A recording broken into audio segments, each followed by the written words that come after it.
Well, hey there, everybody. Welcome. Welcome to the show. This is not a podcast. This is not, this is something, this is like a show with no expectations. This is a hangout with no expectations. Welcome, everybody. This is Highly Motivated. I am Oraganji. And we are here together, a Sunday sesh. It's Sunday. It's been such a weird weekend. A weird weekend. I mean, when I say that, every weekend's kind of weird.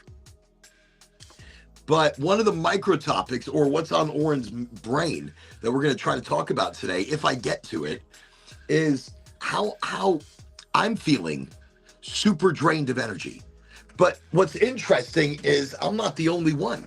Right now, a lot of people I talk to are feeling incredibly drained of energy. And you know something, it's something happening right now in the universe, in space. In space, there's stuff going on, and it's causing us to be drained of energy. You know, it's causing us to lose that inner, I don't know, the inner fire. Something's draining us. For example, just the other day, a coronal mass ejection just came out of the sun. So a solar flare or a sun flare just came out of the sun, and it's hitting Earth today. Gavin, welcome to Highly Motivated. And also we've got, look at this over here. We have Christopher Sterrell. Welcome to Highly Motivated. And everybody, we got Goopy Chunk. Welcome, Goopy. Welcome, Goopy Ganji, to Highly Motivated. Gavin Ganji, Chris Ganji, we're all Ganjis. We're on the show. It's not a podcast. I'm not calling it a podcast anymore. Wait, what's that? What's that, Gavin? We can't hear you. What are you doing? What's going on over there? What, you're starting early with the shenanigans? What, now we can't hear you? What is this shit? What is going on, Gavin? Oh, look, I tell him I can't hear him. He's like, fine, I'm gone. But everybody, this is not a podcast. It's a show, but it's a show of people. It's a show of reality, right? Be your own Ganji, 100%. This is a show of people just getting together, just to talk, just to laugh, just to smoke, just to bring up all the crazy shit that's going on in life without getting political, without getting religious. Let's try Gavin one more time. Here we go. Gavin, welcome. Yo. It's good to hear you, Gavin. Welcome to the show. Oh, thank you. So we've got some micro topics tonight, and wait a second. Christopher is saying 1,000% of the time, LinkedIn on these lives crashes. And it's not just your show, it's all the LinkedIn lives. Really? That's interesting. So we are live, everybody. We are live tonight on seven channels. Well, 6 channels live. Yeah. One will be rebroadcasted. But we are on LinkedIn, Facebook, Twitch, Kick, Rumble, YouTube, TikTok. TikTok has accepted us back. I'm in one of their creator programs, so they kick me off and they bring me back every couple of days. Facebook still won't let me go live. Actually, Facebook is restricting me right now on an incredible level. Facebook is not allowing me to talk in groups. I can't get on calls, not like I would use their calls anyways. I can't comment on certain shit. It is the craziest thing that's going on. Just want to show you what I'm loading. No, that's too much. I'm like, that's too much. I'm starting with the, all right, here we go. That's what I'm loading right there. We're going to put it right in the proxy. Just chunk that right in because I don't have a joint prepared. That fight was bullshit, man. Oh, wait. Are we talking about the McGregor fight? Yeah. 69 seconds. He hurts his knee. Shut up. He's too old for this shit. The Patty Pimblett fight, though, I loved it. Wait, when was that? It was last night. Oh, so I didn't watch. So I was going to watch England versus Norway because they've got that big Norwegian Viking. They got that gigantic Norwegian Viking that plays for Norway, and he's a scoring maniac, but he's not very fast. Oh yeah, no, I know what you mean. I know the dude you're talking about. Yeah, he's all he's jacked not up very on fast. steroids and shit. Yeah. He looks like a Neanderthal. You know, he looks like this Viking looking guy. It was Holland. Yeah, no, he's fast, but at moments. He hangs around the goal. He's fast. He's an absolute muppet. He's a bloody muppet. No, Holland, he's fast in bursts, but he's not able to give that kind of energy long run. That's why he hangs around the goals. But he's an incredible scorer. He's an incredible, he's incredible at the soccer ball. He's got a lot of power behind him. And you mess with him and he's just going to knock you down. And then he's going to be like, I didn't do anything. Have you ever watched the guy eat? There was like TikToks of him. It's the most disgusting thing I've ever seen in my life. I don't know how people eat like this. He's just, he's like an animal. The guy is an animal. He looks like an animal. Anyways, we see he's a pain when Chelsea have to defend him. But you know something? England beat them last night. I don't watch sports, so I didn't fucking know. I have no clue, people. I'm going off what my dad said. I spoke to my father. He's like, son, very excited tonight about this game. So he talked to me about the game, not about the fight. And then this morning, he talked to me about how England has won. And now England is one of the finalists. I think, wow. I mean, and it's so funny because my father's English and he turns around and he's like, well, I didn't think England has a very good team. I mean, you look at them and they're not like this. They're not hitting the ball properly. They're not working together. But look, they beat them. Maybe Norway was having an off day. And then last night we had the McGregor fight. McGregor kicked like 20, 30, 45 seconds into the match. He did a kick and he threw his knee out. Yeah. Well, and there was at first he threw a kick, he landed on it. Max, the dude he was going against, was like, hey, I don't want to fight. And he was like, well, let's keep fucking going. And he hurts himself even more. And the fight was done for. That's crazy. And people had spent so much money on those tickets. Those tickets, there was a YouTuber. There was a YouTuber that spent like $2,000 on nosebleed seats. It did not disappoint. The Paddy Pimblett fight did not disappoint. So Paddy, he's a Scouser. He's a Scouser. Scousers don't go down. Dude, no, I like Paddy. I think Paddy's an ass kicker. I think he doesn't give a shit. No. He gets out there and he's having a good time. So they're saying now he might be the face of the UFC. Yep. Only because he's young, he's in the in crowd of the UFC right now. In the prime. That's it. He's in the prime. I'm not in my prime anymore. I don't know what the fuck I'm in. I'm in that stage right after the prime. And I'm okay with that. Cheers. Yeah, I'm smoking. I'm smoking the Puffco Proxy. I'm smoking. Ooh, what is that? That doesn't look good. Like something was left in there. Is that what's making me cough? What is that? What is that? What is going on in there? So I'm coming. Oh, Professor Time is joining us. Look at this, people. Welcome, Professor Time. Mr. Sterile, how are you? Hey there, Evan. Hopefully the world is treating you well. Goopy. As best I can expect, Hopefully the world's treating you as well. In lively fashion. Well, all right. So does anybody else feel energyless? Like, does anybody else feel like we're just beat down, worn down? Like today, look, normally on the weekend I get a bunch of shit done. Prices are up. Everything's up. All the prices. Prices are up. Things are expensive. It rained all day. It rained all day for you. It threatened out here, but it hasn't rained. I went into Gainesville earlier this morning. Had to go to Rural King, get some barn food. Went to Rural King, almost bought a bunch of chickens. I don't need them. But every time I go to Rural King, and I brought my daughter with me. So my daughter came in with me, and of course she's like, let's go look at the chickens. Raising chickens. I want ducks. Peaceful thing, right? Well, it is and it isn't. Ducks are assholes. Listen, ducks are, one sec. Let's see what's going on here. Yes. What's that? It's stuck? It's stuck? Oh, okay. Hold on, everybody. Y'all talk amongst yourselves. I'll take care of this. Come here. How you been? Good. How about you, Gavin? I've been chilling, hanging in there. Making good money? Is loot coming in?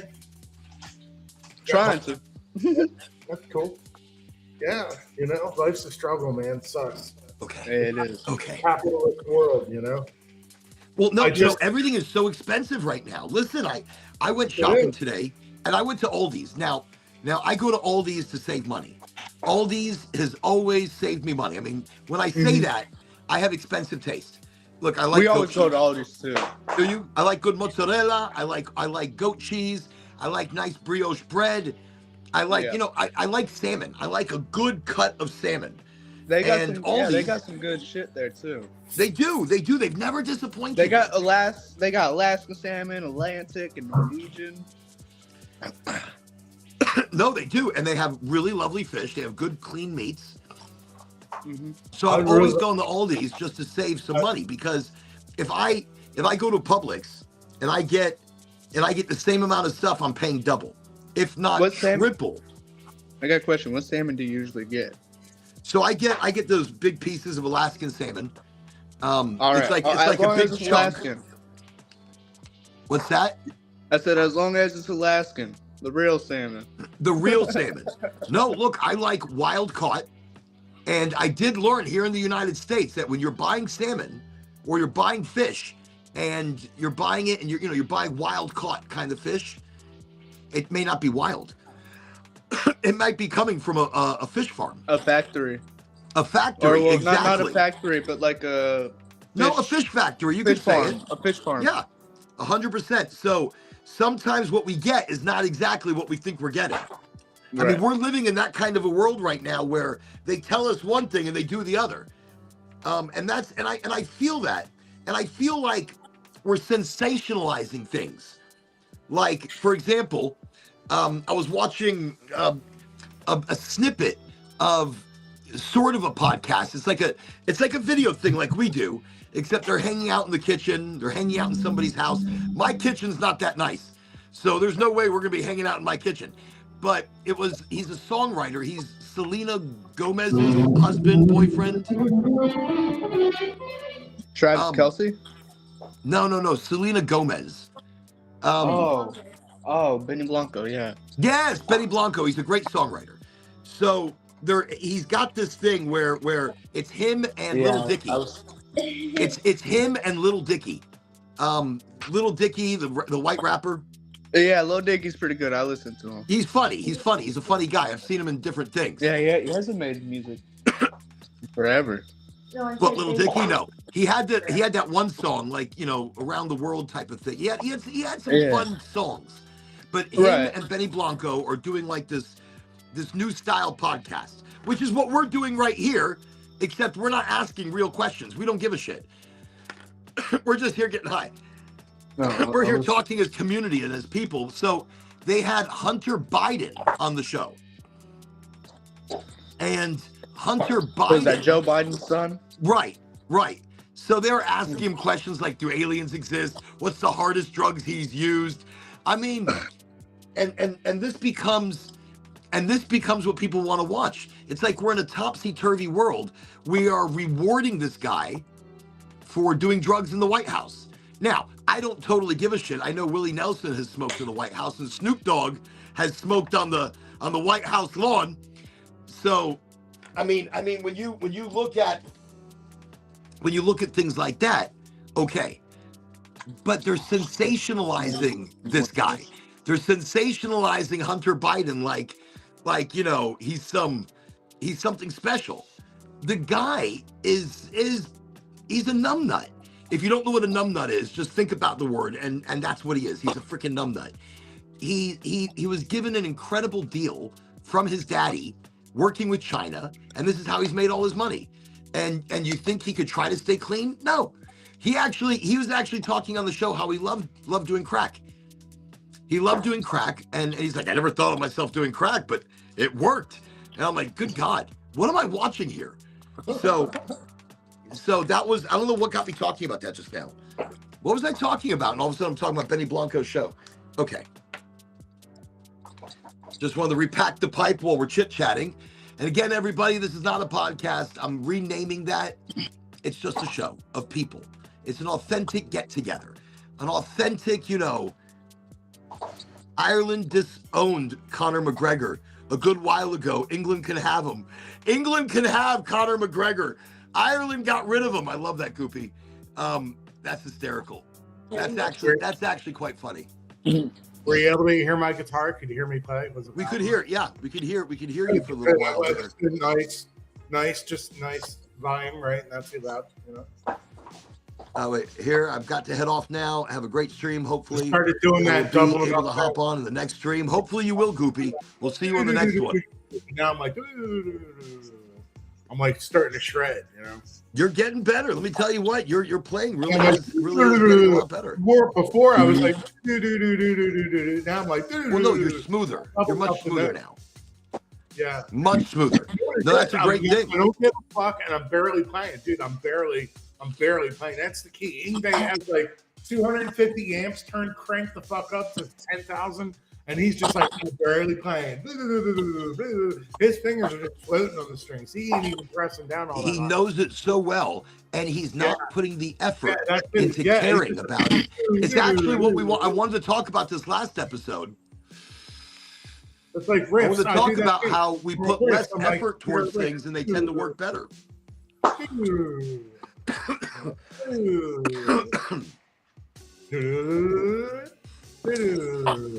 I'm using the proxy.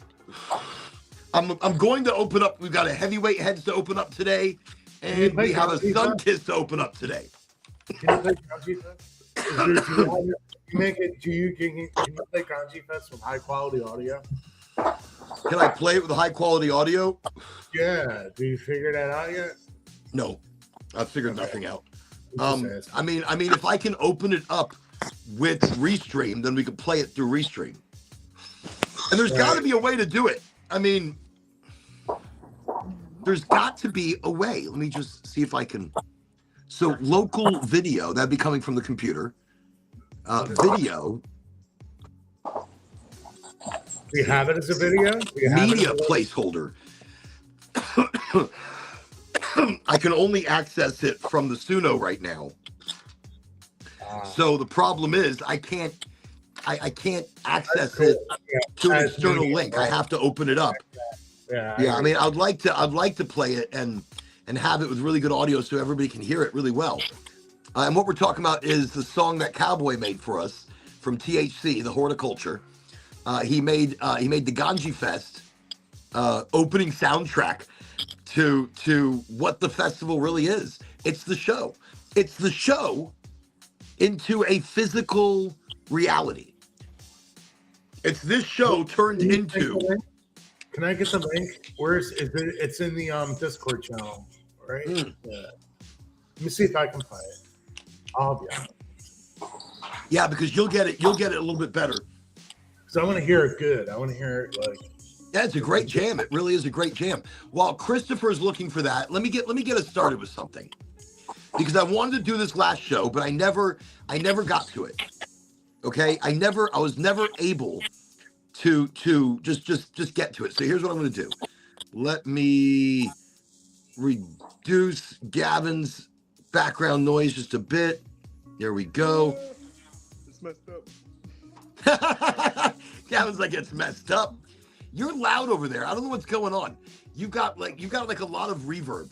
There's a lot going on. You have a lot going on.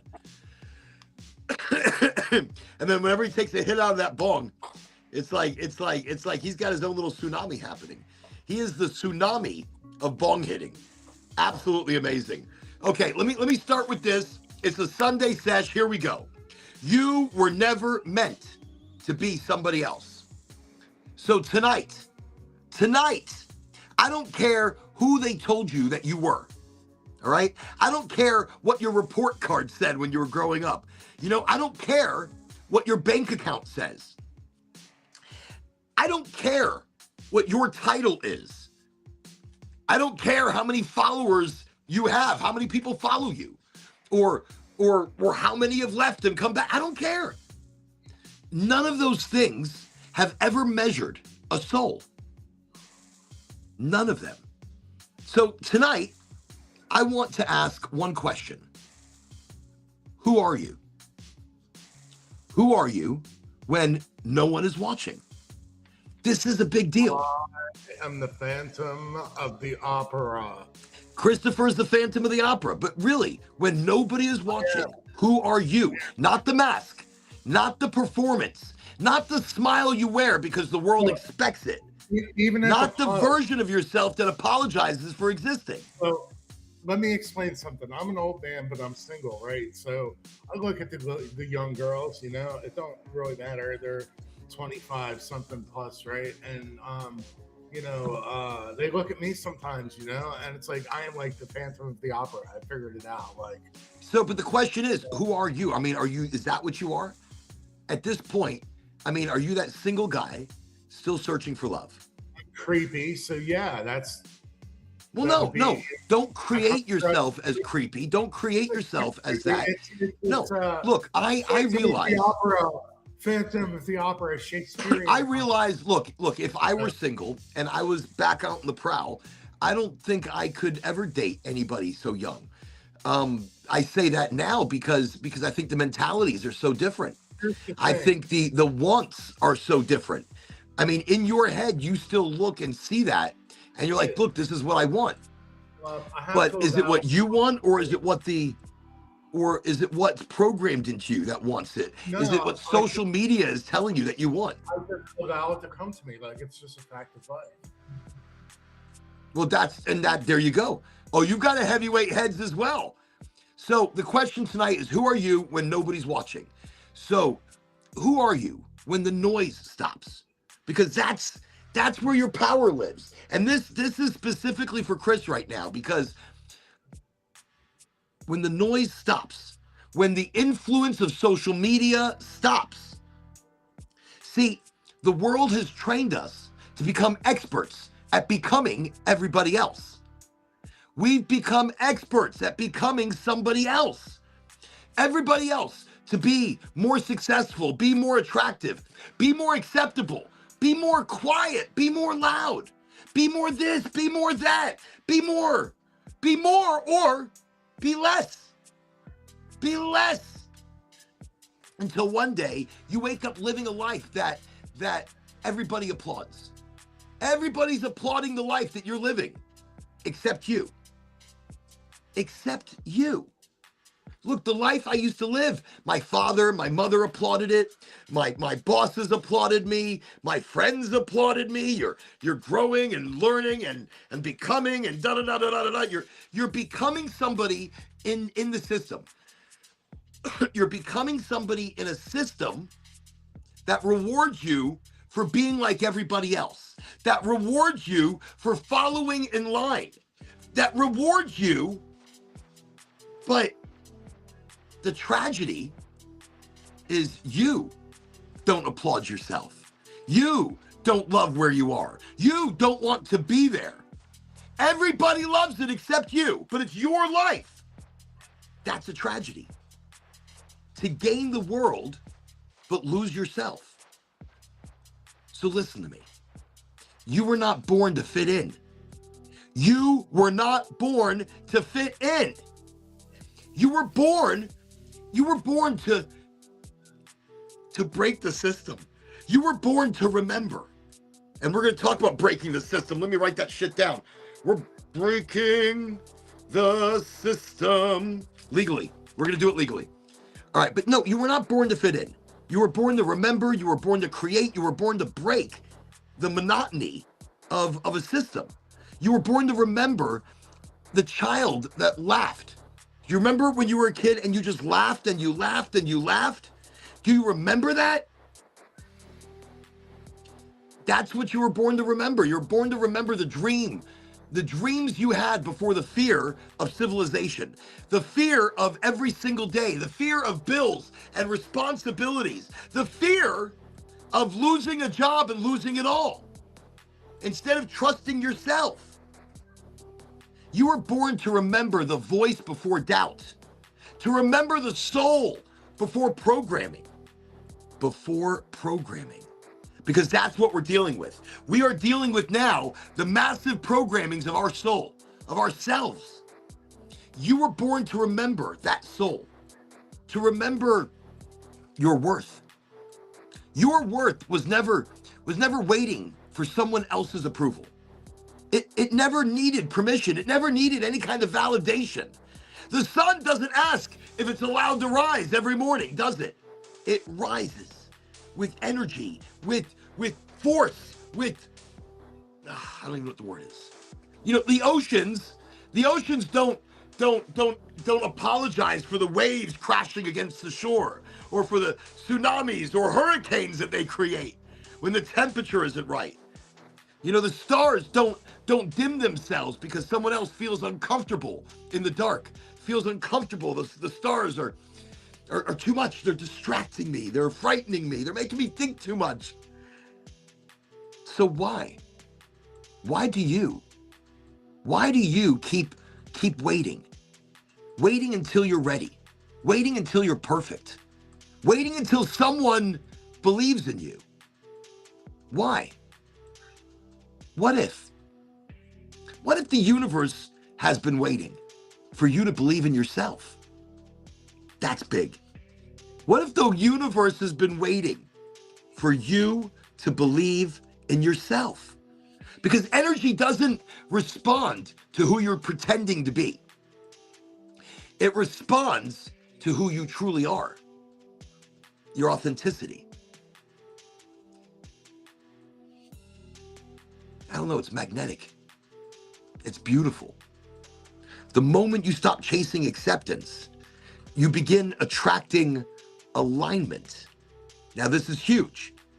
The moment you stop chasing acceptance of others, you begin to attract the alignment, the vibe, the frequency.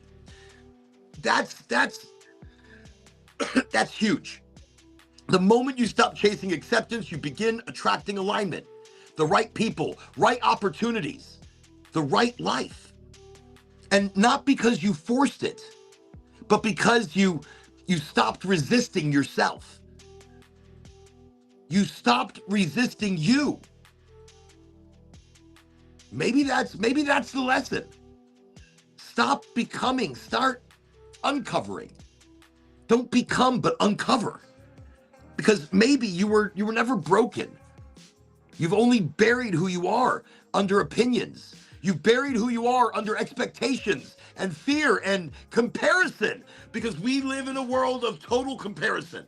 We look at the Facebooks, right? Or the Instagrams, and we see moments of somebody's life, and we compare our entire world to the moment or the moments of their life on pictures or video. We are living in comparison. Old stories that were never yours to carry. We live with other people's expectation, and we don't trust in ourselves or believe in ourselves. And so we bury who we are. So tonight, we start the show with dropping everything. Lay it all down. Every label, every failure, every mistake, every version of yourself that no longer fits. Leave it here. Leave it. Drop it. Drop who you thought you were. Drop the person that you're pretending to be. Drop all of it. The mistakes, the failure, the labels. All of it, Christopher. We drop it all. Gavin, there is no failure. They are learning moments. So in all of it, drop it. Walk away. Walk away lighter, louder. Walk away a little more honest with yourself. maybe the most dangerous person now in the world isn't the strongest or the richest or the smartest. You know, the most dangerous person in the world is the one who no longer needs permission, no longer needs anybody's permission to be themselves. So tonight, let's not become someone. Don't become someone, all right? Become you. Not the edited version, not the filtered version, not the version that earns applause from everybody except for yourself. The real version, the real one. Because the real you has been waiting for this moment your entire life. The real you has been it's been waiting. Look, maybe, just maybe. That's why you're here. That's why you found the show. Not to remember my words, but to remember your own. To remember your own words, your own power, your own energy. That's it. That's what maybe it's about. Sergey! Everybody welcome Sergey to Highly Motivated. Welcome, Sergey. Welcome. It's been a little while since we've seen you. It's always a pleasure. But that's the thing, people. Maybe coming to this show, finding this show, right? East Coast, Major Ganji. Everybody welcome Major Ganji and Sergey to Highly Motivated. That's the thing, right there. This show, you found this. Because, again, it's not my amazing words that I speak. Sometimes not so amazing. Sometimes I don't even know what the hell I'm saying. But maybe this is a spark for you to remember your own words, your own feeling, your own spark, your own magic that we bury for the approval of other people. I stopped giving a shit what people think of me. I stopped caring 1,000,000,000%, 1,000,000, whatever. I don't give a shit. I don't care if you think I'm dumb or I'm smart. I don't care if you think I'm funny or I'm not. I don't care if you think I talk too much, because I do. I talk an incredible amount. That's the truth. And I know it. I know it. I don't care. I don't care. I come to do this show, and tonight I entered into the show kind of, I didn't have anything really set. I mean, I've got some things to chit-chat about, some interesting things, and some things that are not so amazingly interesting, but who cares? This is a Sunday. We're coming off of a great weekend. Too hot though. Here in Florida, it's been like honestly, I think the word would be hell. I think the weather we are experiencing in Florida right now would be equatable to hell. I don't even think hell is this hot right now. I think hell is like, look, we're on vacation. The weather here is beautiful. I don't know what the hell's going on over there. Frozen over. Frozen over. Hell's frozen over. That's right, Gavin. 100%. Hell is frozen over, especially with what's going on right now. I couldn't even give you an update on the war because I don't know what's going on. Which war? There are 7 battles happening everywhere. What you got, Gavin? You got here, give us some shit. What, with Iran? So I don't know what's going on anymore, and I really don't care. All I know is my gas prices are jumping up higher, my food prices are jumping up higher, my electricity seems to be crazy higher all of a sudden. Why that got more expensive? Well, fuel, obviously. What, does it matter? They don't run these things on fuel. Yeah, I guess they do. Generators, electricity systems. I don't know shit about electric. I don't know anything about anything. I don't know why they're charging us more. I just know they're doing it. So tonight's show, like I'm telling you, I didn't come prepared. I never really come prepared. I come with different ideas, different thoughts, different things. And look, right there, that's what I've been thinking. You got to be yourself. You got to stop being somebody else. Stop wearing that mask. I wore masks my whole life. I always wanted to be somebody else. I wanted to be skinnier and more muscular and richer and funnier and more popular and all these things because I wanted the acceptance of everybody else. I wanted to be loved by everybody else. I wanted to be accepted. And the day I stopped giving a shit is the day my life changed. The day I stopped caring what everybody else thought. life started to change. I don't care if I'm loud or I talk too much. I don't care if I look funny or again, I don't give a shit. I don't care at all. And I'll tell you why. Because I'm here to find out who I am. I am here to find out what sparks me, what makes me laugh from inside, what makes me smile or cry from the inside, not something influenced, not something part of our organized society. I want to know who I really am. And that's what this show is. This show is the beginning of that search with a lot of cannabis mixed in. Look, a lot of cannabis mixed into my self-discovery. So I have and again, instead of micro topics, we're really going to call it what's on Orange Brain, because the shit I bring up is what's on my brain. Tonight, space weather and energy. And right now, my energy is so drained. I know this is me drained. The energy is draining. I feel like something is going on. And so I looked it up today. And there is a coronal mass ejection that happened a couple of days ago, it's hitting Earth today. And that is large amounts of solar radiation that is going through our magnetic shield, deteriorating it and hitting us here on Earth. So what does that mean? I mean, I guess, and this is interesting because we're getting hit by a coronal mass ejection, right? So if every cell in our body communicates electricity or electrically, our cells communicate electrically, and our planet is wrapped in a magnetic field. My question really is, could subtle changes in Earth's electromagnetic environment influence our biology? Not enough to control us necessarily, but enough to nudge stress or exhaustion, sleep, or to change our perception a bit.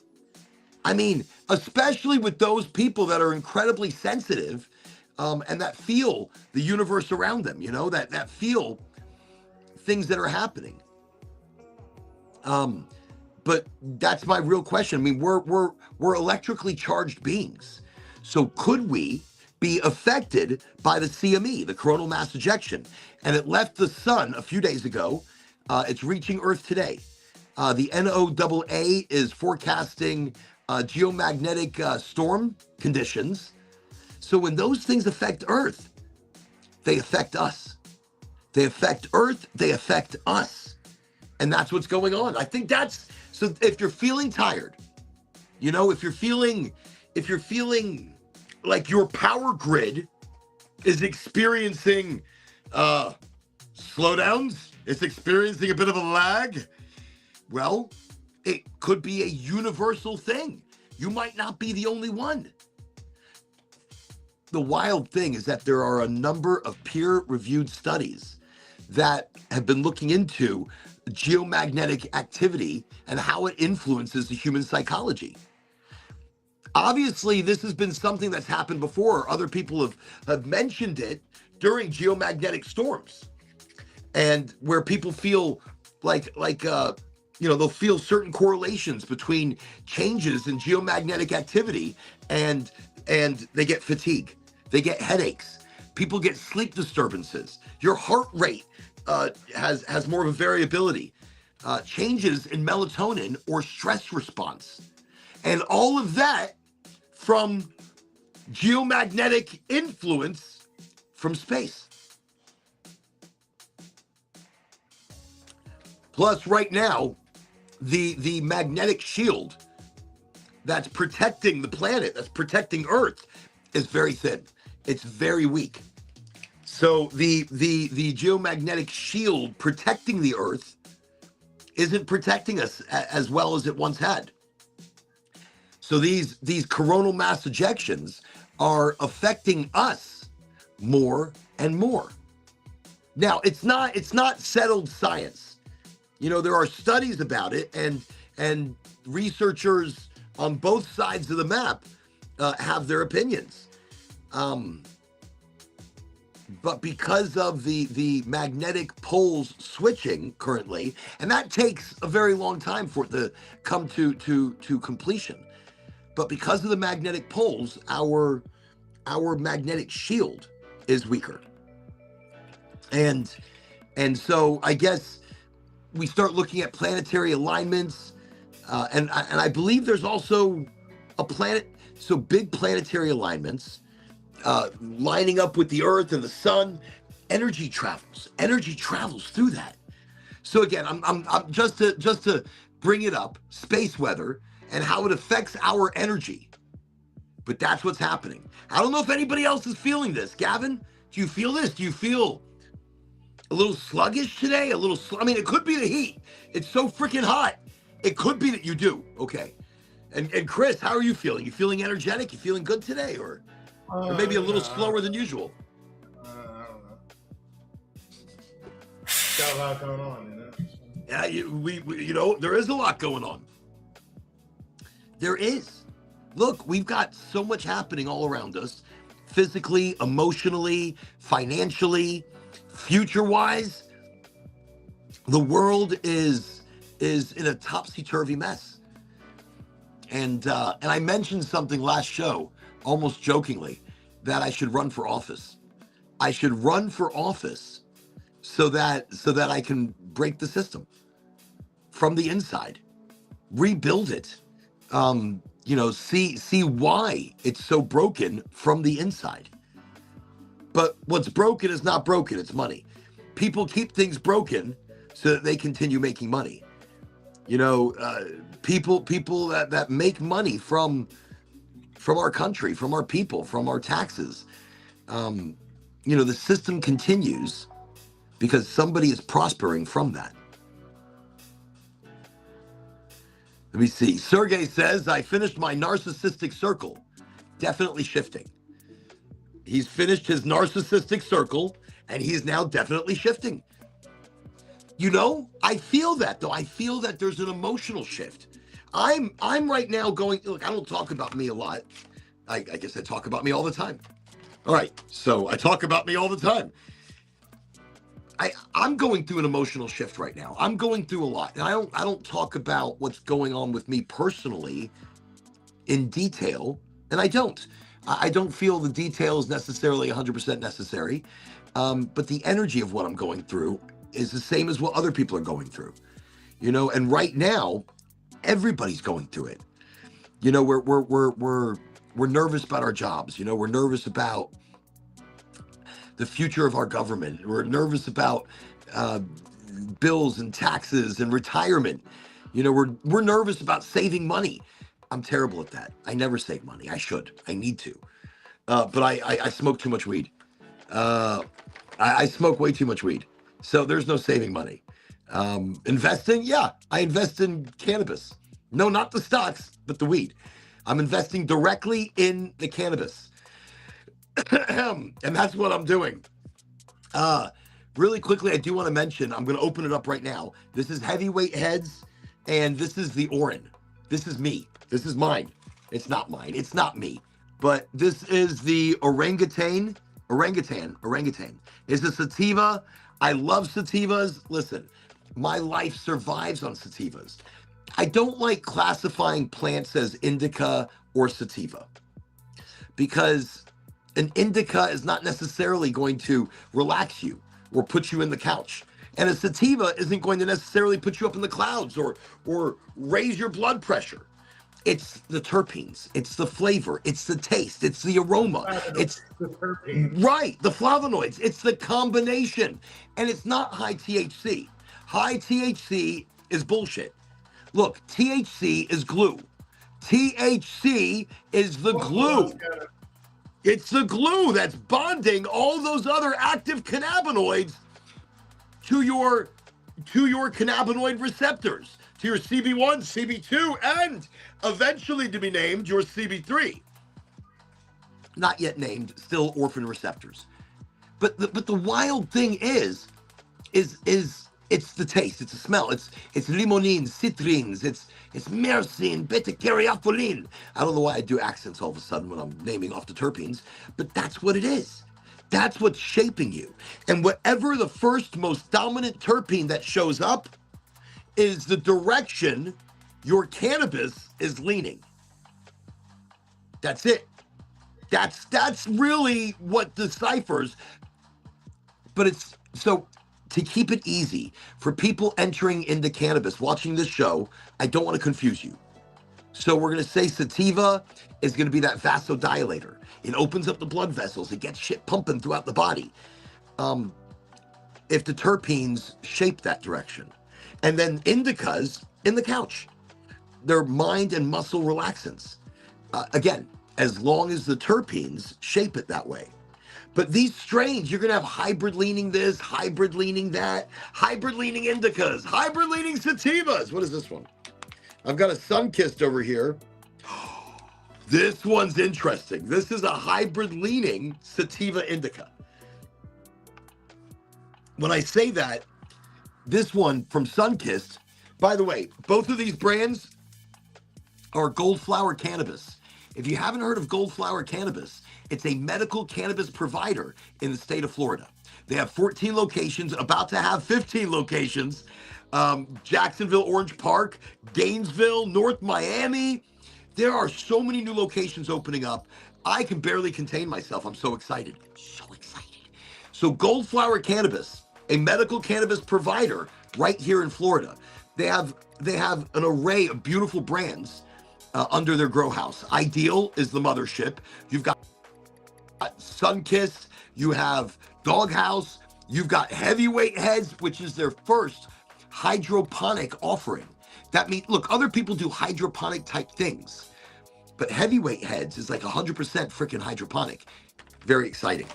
But I was just talking about the Sunkissed. So this one is Flowcido. Flowcido is flow and dosidos combined together. So dosidos is more of a hybrid leaning indica, and flow is a sativa. Flow is a sativa that comes from two landrace indicas hybridized together. So it's Afghani, that's an indica, that's definitely a relaxant, it'll knock me on my ass, and Thai. Thai chocolate? No. What is it? It's Thai something. It's a Thai strain that is an indica. So it's two indicas. So again, I don't like to say indica sativa, but I'm keeping it easy. I'm keeping it easy for people.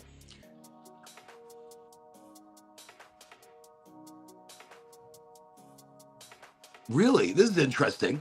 So Sergey, and by the way, Sergey knows so much more about the growing and the plant than I ever will. He's like a guru over here. So Sergey says, he goes, so everybody took it wrong. Sativas were growing on the south side of the earth in South America, and were growing huge, and they were growing huge. And the indica were growing in the Himalaya, and they were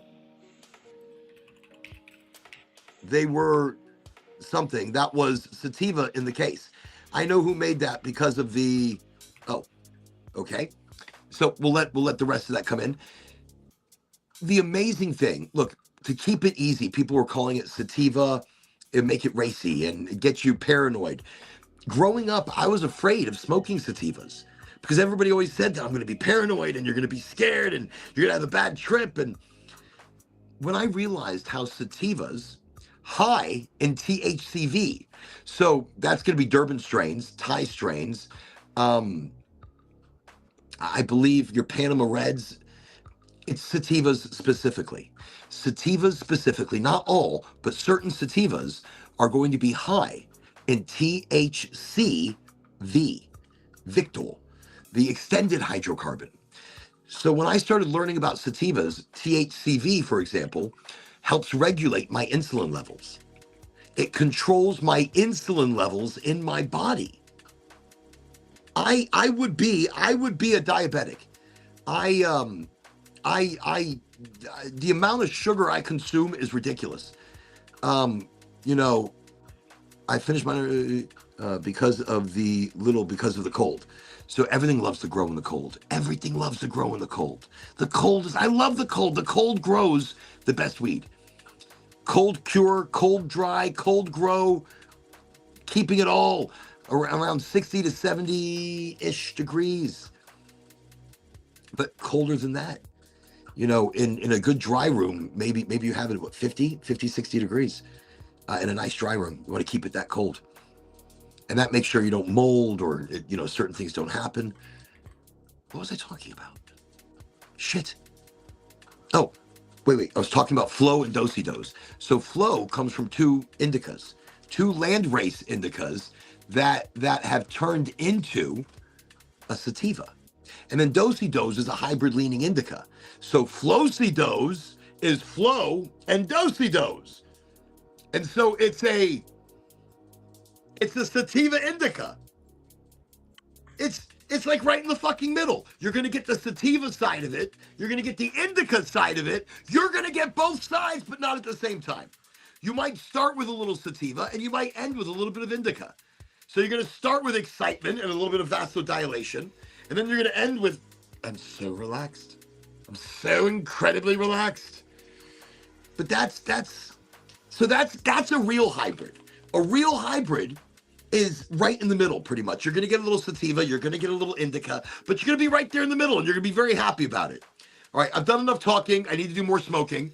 Again, everybody, welcome to the show. Welcome to Highly Motivated. I'm Oraganji. This is Professor Time. Gavin was here a moment ago. We don't know what happened to him. He's on, he's off. His camera works, it doesn't. Reality over time, He's in and out of reality. So, but same with Professor Time. He's visiting us right now from an alternate reality. So he is here, traveling through the phases of reality. But we all are. We are all traveling throughout the incredibly strange phases of reality. I can't call it the vortex. I can't call it hyperspace. I can call it hyperspace, whatever. Whatever. So what I'm going to do, I'm going to open up the heavyweight heads. Let's look at it. Let me smell it. Let me shove it in my nose. Let me smoke it. We're going to talk about some other things. I've got some we've got another. Ooh. Okay. Lately, I've been doing a top 20 on things. Like the 20 most interesting things of whatever. Like we did the human body. We did the cosmos, the universe. And I learned something. The reason we're doing a top 20 of things is so that we all learn something. It's not just about cannabis. It's about everything. But tonight's top 20 interesting things it's not quite a top 20 like you would we've been doing. It's more of like a fun facts. It's what could be like a let me see, like could it be. But could it be aliens? So aliens seem to be a big thing that's happening right now. NASA has just admitted that there are UFOs. I saw the UFO. There are craft. I saw it. It was like a mothership. A mothership, and zooming in on the mothership. Oh, it looked like something. We are SG-1. It looked like. Yes. Thank you. I'm glad you said Stargate because I was going to mention that. So tonight we're going to do a top 20. Could it be Alien Edition? All right. Could it be? Like, and we're going to give some facts as to why we're doing a could it be? Because we don't know for sure, but with all the disclosure that is coming out from people working in these secret organizations, retrieval units, the retrieval of craft, backwards technology. There have been so many videos of aliens being interrogated lately. I saw a couple when I was growing up as a kid. I saw stupid videos that now make a lot more sense because we did not have the technology that we have now to do AI reproductions. And the videos that I've been seeing a lot of videos of alien interviews. There's two of them, actually, not a lot. There's a Russian one and an American one. Yeah, I've seen that. You saw that. And how fake, but then maybe it's not so fake. Maybe it's more real than we realize. I mean, could it be? could it be? That's a big deal. I am also, just to mention it, another micro topic that I'm probably not going to get to tonight, and we'll have to get to it another night. But another micro topic is I don't want to minimize it to say it's about belief, but it's about not trying so hard. The universe does not reward hard. It doesn't reward you killing yourself. The universe jobs. You know, the universe doesn't reward being popular or having all these followers or making lots of money. The universe does not reward any of that. Your alignment with the universe does not equate to hard work. It equates belief.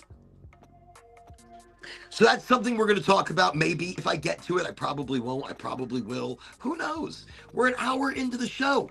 And again, no expectations. This is just a show of people, a show of community, just a show of energy. Okay, let me open this up in Smoky Smokes. Obviously, I'm doing way too much talking, and I'm getting so deep tonight. Okay, heavyweight heads. Goldflower Cannabis, a medical cannabis provider in the state of Florida. Here we go. Let's open this up. Let's check it out. Boom. Boom, boom, boom. The joint, and he would be like, you know, I just like to talk a little bit about, and by like the time he would pass it around, he had already smoked half of it. You know, he's just passing it around, you know. Listen now. It smells good. I mean, it smells good, this one, but not strong enough. And this is the orange. I mean, they're okay. They're okay. I got bigger nugs the other day. I got some really big chunkies the other day. But for a 3.5 gram for an 8, not terrible. I've got high expectations. I mean, it's a nice nug. It's got a little chunky chunk to it. You know, it's not a terrible nug. I mean, a little drier than I like. You know, let's crack it. Here we go. Okay. Very clean. Very clean smell, like pine sol and orange. So this is the orangutan. The orangutan, bangaranga, bangaringa. I'm the bangarang. The bangarang. Here, let's crack another here. We just go. All right. The orangutan. Yeah, I mean, super like orange peel and orange juicy. I got weed in my nose again. I'm always getting weed in my nose. The orangutan's environment. But this is the orange. I'm calling it the orange. So if you go to Goldflower here in Florida and you have a medical card, you go to Goldflower, you ask for the orange, and you will get the orangutan, or you'll get orange street. You'll get orange street or this one. But I've got to tell you, this is a great sativa. It smokes good, and you know, by breaking it up right now, I'm breaking it up really quickly to either put in my venti, because I could roll one really quickly. I'm breaking up some, and it's breaking up pretty easily. It doesn't seem overly dry as I'm breaking it up. Just not as fresh as some of the stuff I was smoking last week. Like the orange I smoked last week was sticky. It was icky. It was funkadelic. It was super funkadelic. This one's okay. Look, I said it smells clean. It smells like pine sol and oranges. So orange peel, oranges, and pine sol. That's what this one's smelling like. And not bad. I mean, it smells delicious. It's not overwhelming me, but enough to make me say, hey, I want to smoke it. So that's what I'm doing. I'm breaking up a little bit of weed on the table here. And I break it up by hand. You know, I use my thumb, and I break through the nugs. I don't use a grinder. I use a grinder. Do you use a grinder? I like to break it up. I like to feel it. I like to see what I'm dealing with. And you get a certain smell And I'll tell you something, when I'm breaking up the weed, I want to get all the oil on my hands, you know, I want to preserve it for like I break up the weed and it almost makes me feel already better. Like even before I smoke it, even before I light up, I'm starting to feel already a little bit better, excited to smoke. I mean, I smoked some concentrate here on the show with you guys, just at the beginning of the show. And it's a different high. I like to smoke. I've always enjoyed smoking. Tonight, we're going to roll using the Tyson Futurolas. Probably my favorite papers right now. I'm not the biggest supporter of Tyson, but I love the papers. They're unbleached. They smoke right. They don't make me cough necessarily. They're easy to roll with. And I roll with a dollar bill. So just a dirty dollar. It's a dirty dollar, people. Christopher over here, Professor Time, he rolls using his table. So instead of the dollar bill, he does like a one-handed roll. He just handed rolls it, and he comes up with a beautiful joint. So I'm going to make a boat out of the dollar. I'm going to put my fresh orangutan right in. Orangutan. The orangutan. We're going to do a little orangutan here from Goldflower. Let me just you say that, and I keep hearing bangarang. Bangaranga. I'm the bangarang. And if you don't know what I'm talking about when I'm saying bangaranga, Eurovision, the music on the Eurovision, the girl who just won for Bulgaria, Dada, she's a Spitfire, and she sings that song Bangaranga. So look it up, check it out. I don't know why, I'm addicted to the song. I love it. I absolutely love the song. Love the energy of it. All right, so as you see, I've made a boat of my weed right there. And I'm just going to do a quick pre-roll before there's even a paper. I see what you're doing. So mine's just like so. And what I do, the paper, the sticky side is on top facing me. Ooh, I'm losing weed everywhere here. I am losing weed everywhere. I open up the dollar a little bit. I place that in there like so. And then I roll it with two thumbs up, up, up. Dun, dun, dun. And you know, again, with these Tyson papers. There is a slight crink in the paper because that first twist around isn't it? It rolls itself. Twist, you know, but then the rest is. I'm not licking the dollar. I'm licking the sticky. Look at that. Look at that beautiful roll. You and me both have just made beautiful, perfect rolls. Do you see that? We've just both made beautiful, beautiful new rolls. Here, can you see it? Can you see it? Look at that. Isn't that beautiful? Yours is beautiful. Mine's fucking beautiful. All right. So this is the Orin. Hey, you've got such lovely eyes, Professor Time. Such lovely eyes there. Are you eyeing something interesting? I've got enough over here to put in the venti as well. All right.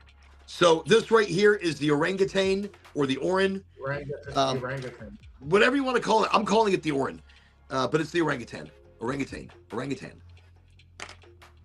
Whatever. I'm quite excited about this. It smells good.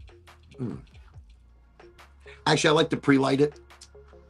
I learned this watching Travi, SST. He's an influencer here in Florida, and he pre-lights it a little bit so that he's not sucking all the butane. When you have a joint, so this right here is butane. That's butane. Everybody see that? And if I light it, you're sucking pure butane right into your lungs. That's terrible. You're fucking yourself up. What are you doing? So I like to pre-light it.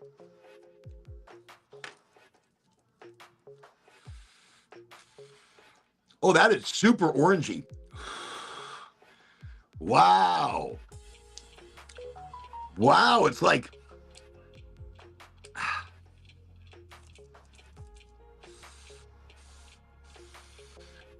super orange. As I hit it, I can taste it on my tongue. I don't know what the terps are on this one, but obviously the terps have got to be pretty high. What a clean smoke. Clean flavor.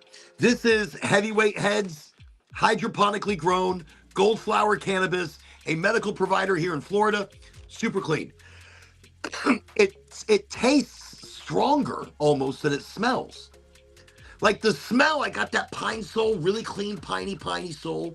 And I got that super orange, like orange peel and juicy. But as I'm smoking it, it's pure orange peel. Like I'm smoking an orange. My brother was complaining about some batch he got. He's like, oh, it tastes like chlorophyll or something. But at least it's only one batch. And I'm like, well, now you remember which ones you don't like, you know?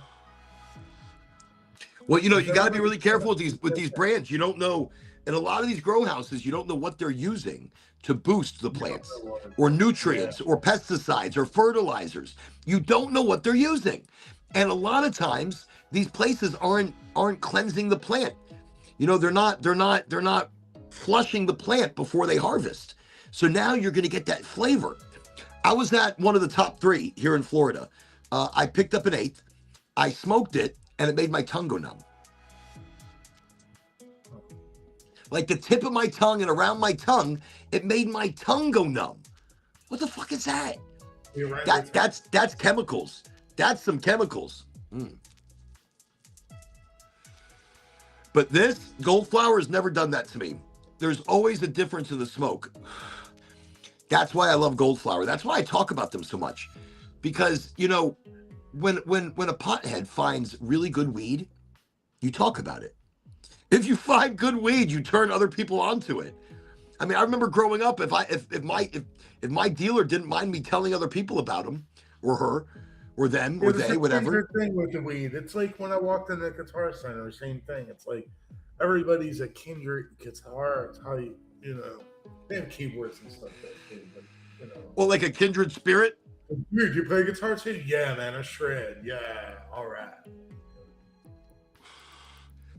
I think cannabis is a little different because we all have an ECS. So I'm well, right. Not everybody shreds that plays guitar. Some people slide. Some people just strum. Some people just pick. I mean, I don't shred. I do a little picking, strumming, and sliding. Cigar box guitar, you know, like nothing wrong with that. I just want to thank everybody really quickly for being here on the show. Thank everybody for coming to Highly Motivated on a Sunday session. We are getting ready for the week ahead of us. Today is the first day of the week. Sunday is the end and the beginning. It's the end and the beginning of the week. So there is no Monday. Don't think about a Monday, people. Don't think like Monday is like Monday. It's nothing. It's a day. It's a day that means shit. Everything's right now. Your planning day is Sunday. Your mental preparation for the week is Sunday. So you can't blame a Monday for a shitty day. Blame the Sunday, but it's almost done. So, you know, don't blame any day. Just make the most of it. Enjoy it every second you're given. East Coast says, I started using a torch-style clipper lighter and warm it like a cigar, and it lights without the butane. You see that? That's pretty cool. That's pretty cool. Look, if there's any way we can get rid of butane like that, I think we're going to have a healthier smoke.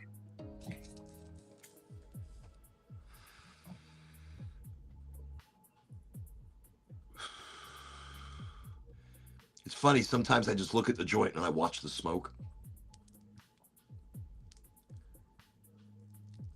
I think there's a sense of gratitude I have. And that's why I love this industry. A gratitude for all the people that have pushed so hard to legalize this plant. So many people growing and exploring so many beautiful strains that can medically help people. Almost a thank you. And a remembrance of those that either have lost their lives or those that have gone to jail and are still in jail for cannabis crimes. That's why I support freedomgrow.org. I support Weed for Warriors. I support Veterans Cannabis Care.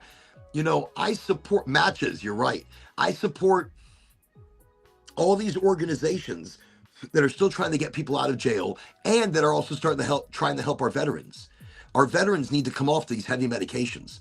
Our veterans need a second chance, and cannabis is that second chance.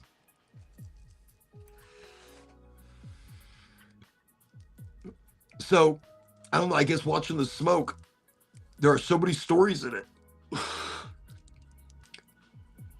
And the smoke is so interesting sometimes. It's like so cool. You watch it and it goes off into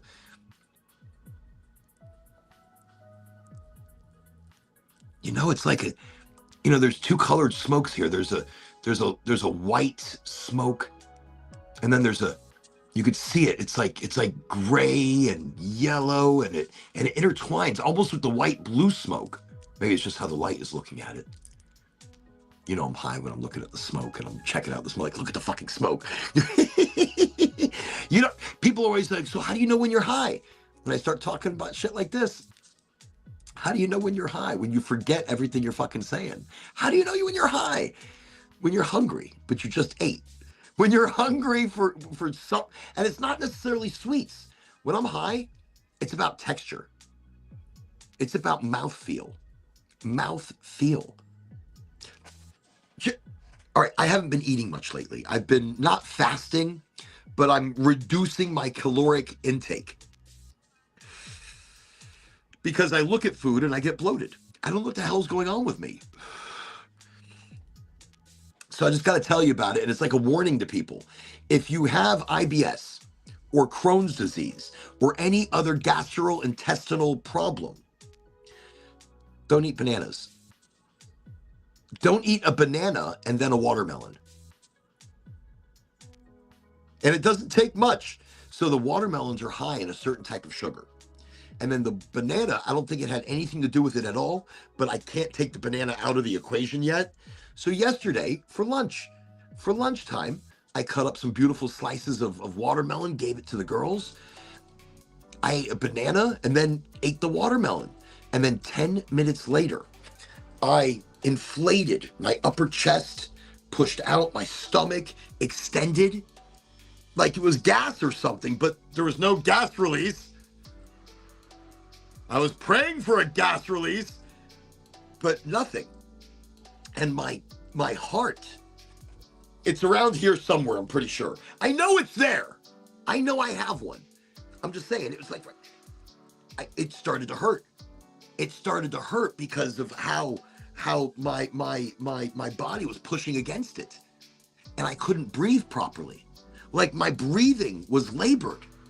I'm inflated, my breathing is labored, and my heart is starting to hurt. And all this shit from a fucking banana and some watermelon?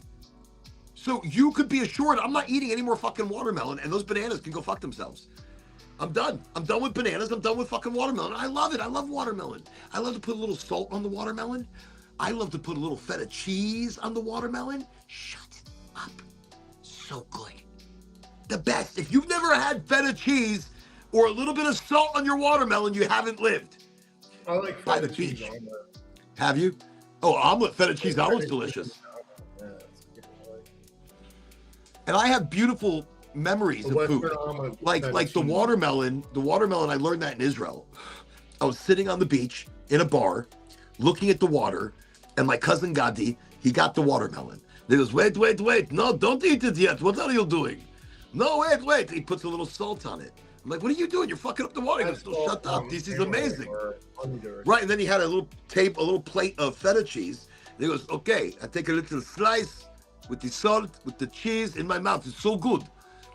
So I did it, and I looked at him. I'm like, holy shit. And then when you drink a beer, an Israeli beer, Maccabi, I think it was Maccabi or something. It was a little sweet. So we were drinking a sweet beer, eating the watermelon, a salted watermelon with feta cheese on the beach. You know, with the warm air hitting you and the sand and the sweet smell, and it was actually an amazing moment. And so when I eat watermelon, I reminisce. I eat certain foods, I reminisce. But I guess in my age, I can't. In my age, my stomach is changing. So I'm going to start tomorrow a morning drink. Every morning, it's gonna be fresh ginger, ground up, like through the grinder thing, or through the pestle and stool. The pestle. Is it called a pestle? Mortar and pestle.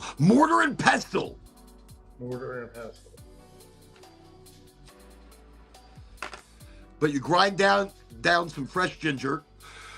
You get a fresh lemon. You squeeze in a fresh lemon. You take like a whole spoon of fresh ginger, and water, spring water, a cup. You mix it together, and you drink it. That's what you do. So that is supposed to help burn the brown fats, the bad fats in my body. It's supposed to help get things moving and working again, and maybe kickstart my microbiome, my gut flora. It's supposed to maybe kickstart my gut flora and get things working properly, because I have no metabolism. If I eat yesterday, I'll be done with it in 3 days. No, my metabolism sucks. It's like I'm gonna gain the most amount of weight I can from any. I've always been that way. Even as a kid, the metabolism was better, but not much. I've always dealt with food issues and stomach issues, and I don't have Crohn's. I'm a picky eater. I won't eat unless it's something I really want to eat. Well, I love all the things I can't have. I love cheese. I love all types of cheese. I'm like, I just love cheese. I love cheese. I'm like, I love cheese. I love a triple cream brie. I love a and I can't remember what it's called right now. It was by Bonnevie, but something absolutely just amazing and delicious. It's the cream is soft in the center, a little bit harder on the outside, but it comes from the same cow. They milk the cow twice in one day. And so the early milking and the later milking does something a little bit different.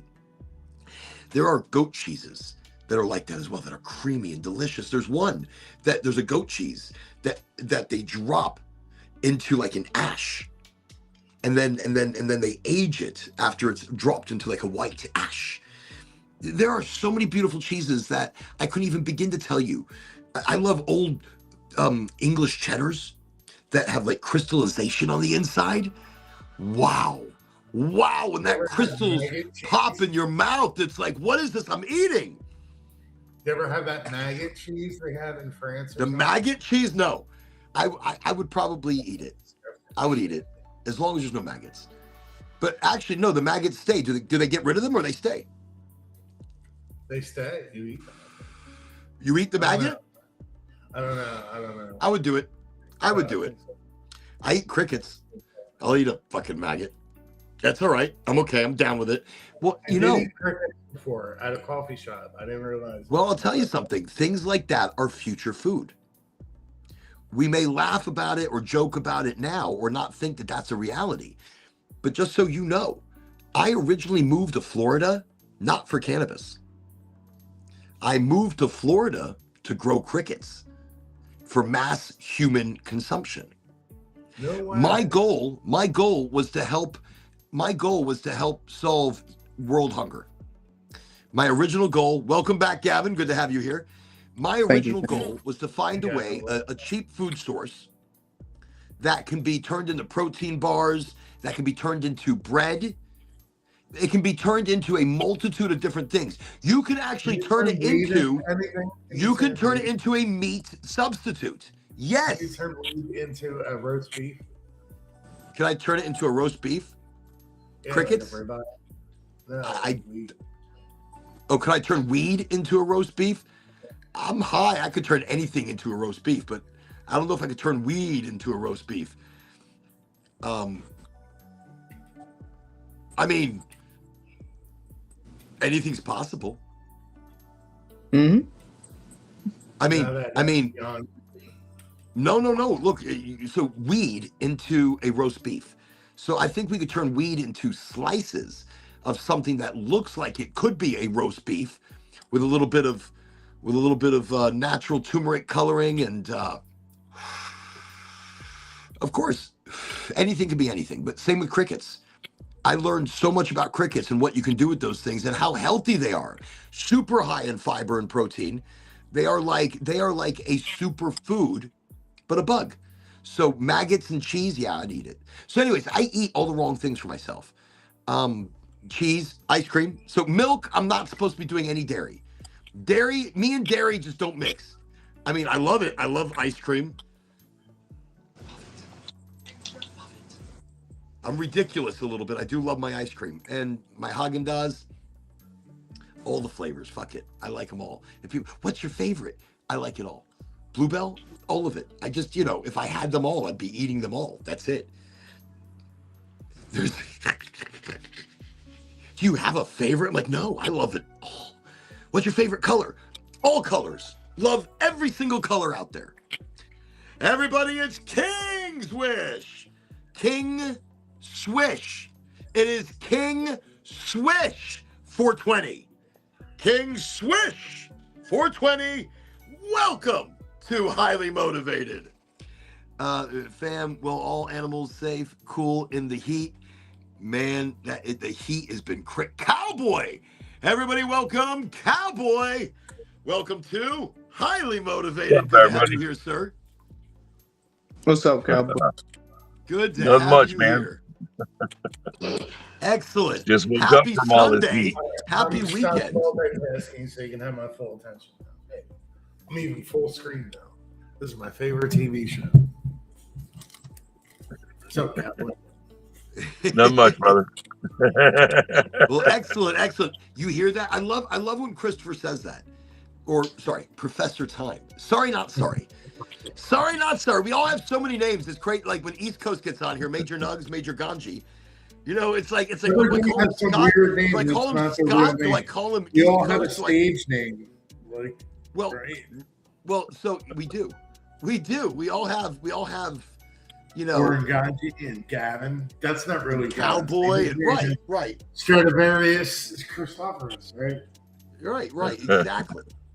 But the crazy part is that we're not playing a part. None of us are being any. You know, we're not doing something special for the show. This is us. This is what we're doing. We're here. We're smoking a little bit. We're talking a little bit. So I do have an interesting top 20 tonight. Alien edition. I'm trying not to talk about aliens.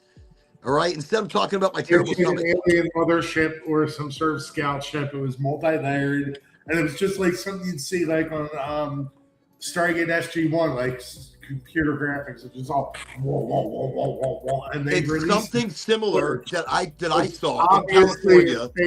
You're like, we're not alone. There was a picture of one in California a couple of years back. That was absolutely incredible. When I say incredible, it was multiple rings. It looked like that one that was floating in Iraq or something recently. Like they had a night vision. Here it is. Yeah. Oh, it's a closer look at the one. Wait. Yeah, that's great.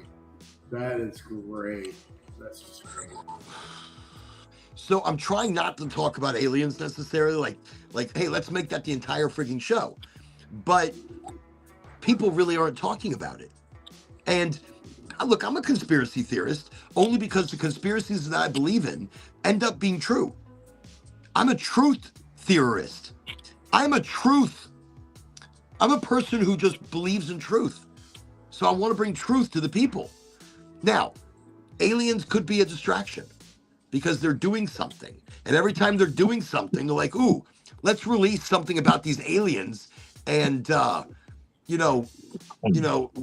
some aliens and hey, let's distract you a little bit more. Sergey, let me see if I can get you in. So I'm using Restream.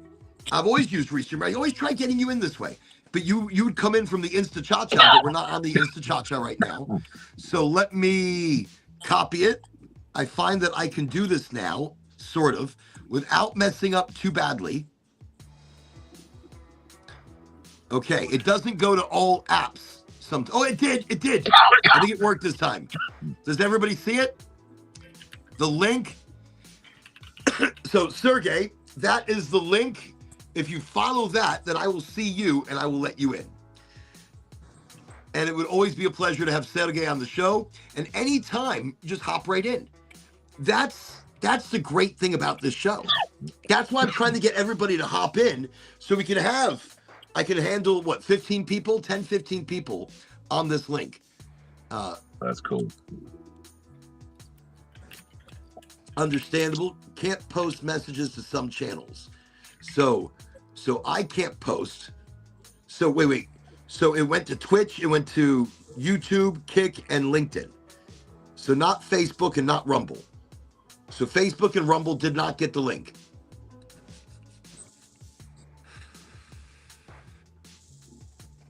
such a strange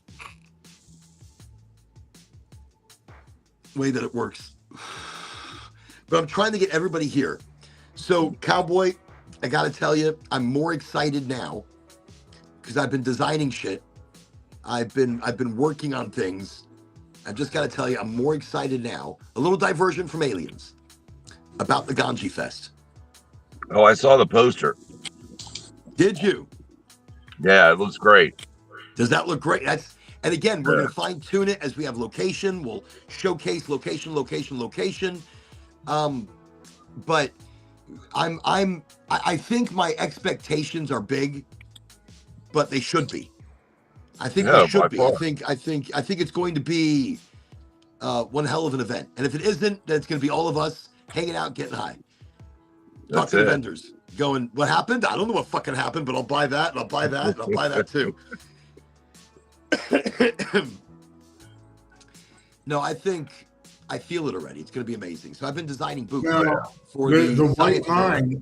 The white line there on the right-hand side, ignore that. But if you just look at the central spaceship in the middle, that is an AI's rendition of the alien spaceship that they just released 2 days ago, like CBS News reported on. Can we get you bigger? Like. I don't know if I can get them bigger. Hold on. I'm going to do something and it'll be wrong. All right. That's from what it looks interesting. So talking about aliens, could you make it bigger to show the texture? Maybe. So my top 20 tonight is a could it be? It's not a regular top 20. It's an alien edition. It's something. All right. So I'm going to do it. I'm just going to go over it really quickly. Only because of the psychoticness in the news. NASA releasing that USOs or unidentified. It was just like right. NASA is saying that they can't identify it. Are they saying that because that's an admission to could it be aliens? So let's go. Number one, could it be that we are not alone? The universe contains hundreds of billions of galaxies. So even if life is rare, the sheer numbers make the possibility scientifically more than reasonable. Could it be like Hellraiser or like demons from a side dimension that are, explorers in another realm, the furthest realms of explorers in another realm? That would be something. By the way, how do we find me? Anybody find me on YouTube?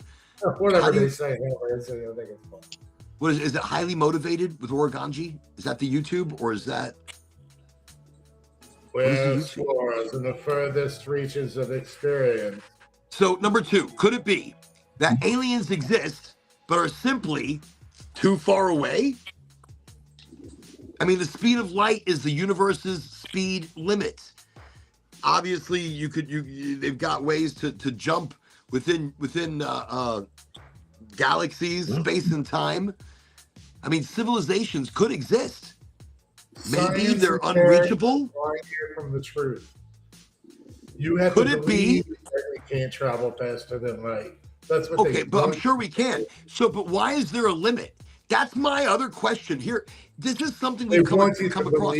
Why is there a speed limit? I mean, in programs, there is a limit. There are limitations to everything we can do within a program. So within a program, there's a speed of light. There's an end of the universe. There is, there are certain things that are just, there are laws of a universe that cannot be broken because there are programs that you cannot go beyond. So, this was the one I used to believe. That could it be that intelligent life has already gone extinct? Like the universe is ancient, right? Like super ancient. And we have no idea how old it really is. Entire civilizations could have risen and fallen, disappeared long before Earth was ever formed. So could it be? Could it be that we're early? Look, I believe aliens are here now, but I'm giving you alternate realities here. I mean, could it be that we're early? Look, human civilization may have emerged before many other intelligent civilizations have had time to develop. Bullshit, no. That's not a could it be. That's a could it wrong. I believe we're late, and multiple civilizations have come and gone before we've even gotten here. I think we're just late to the party, and we're just now trying to catch up.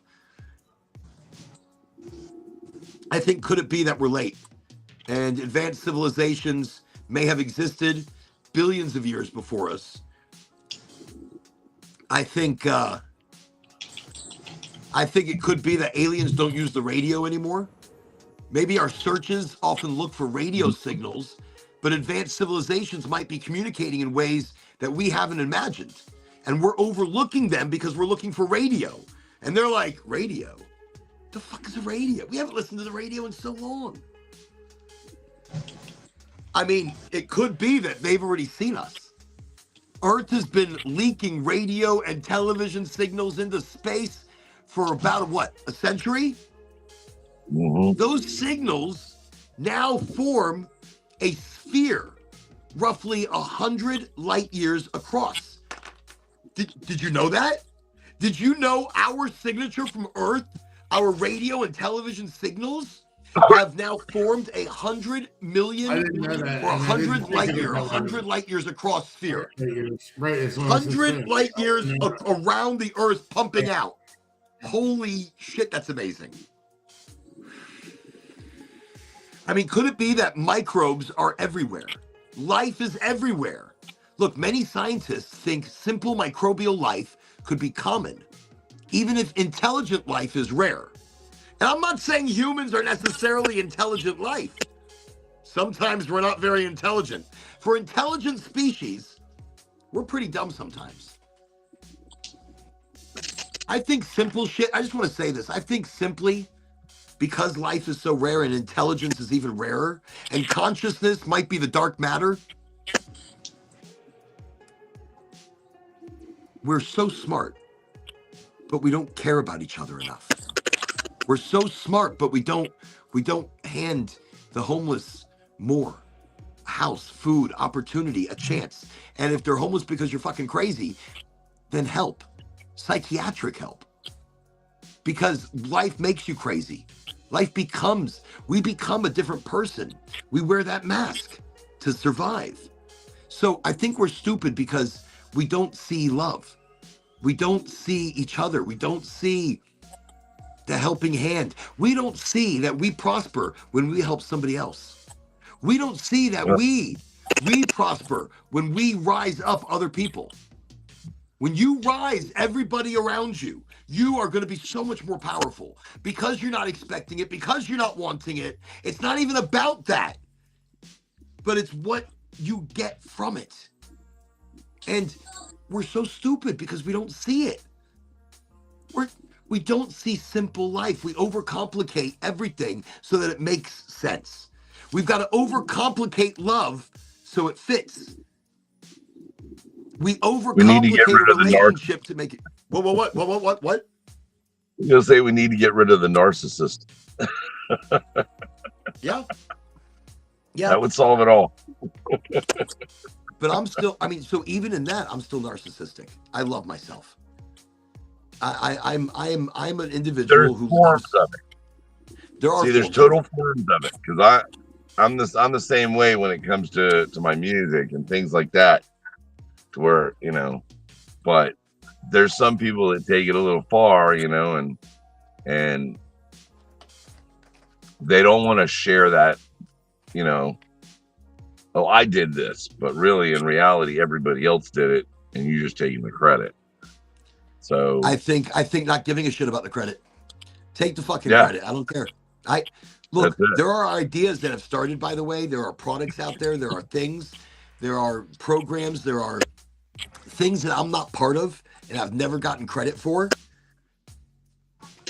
But you've probably seen it. You've probably used it. But I just don't give a shit. I'm a narcissist in the sense that I love me. I believe in me. I trust me. I had to. Life is hard. And you can't trust anybody but yourself. You can't believe in anybody but yourself. And once you believe in you, you can believe in others. Once you believe in you, that's it. Now you can move beyond and be like, okay, I love me. I love me. I will continue to love me. I'm a badass. I'm an Adonis. I'm anything I want to be. I'm beautiful. I'm this. I'm that. Who gives a shit? Yeah, but it boils down to respect. Respect for other people's, them loving themselves might be a whole different reason. You're right. You love yourself. You're right. You're right. You have to give respect all the way across the line. And it's like with religions. I believe everybody should have the right to their own religion, whether it's worshiping a rock or a god, and that's just the way it should be. I think that, but I don't think we should, put people down for that, for no, what they believe and that's why things like that. I think we need to find a way to be more accepting, to stay the individual, but be more accepting of each other. Look, you're right. Loving yourself is great, but you got to love other people. You got to appreciate other people.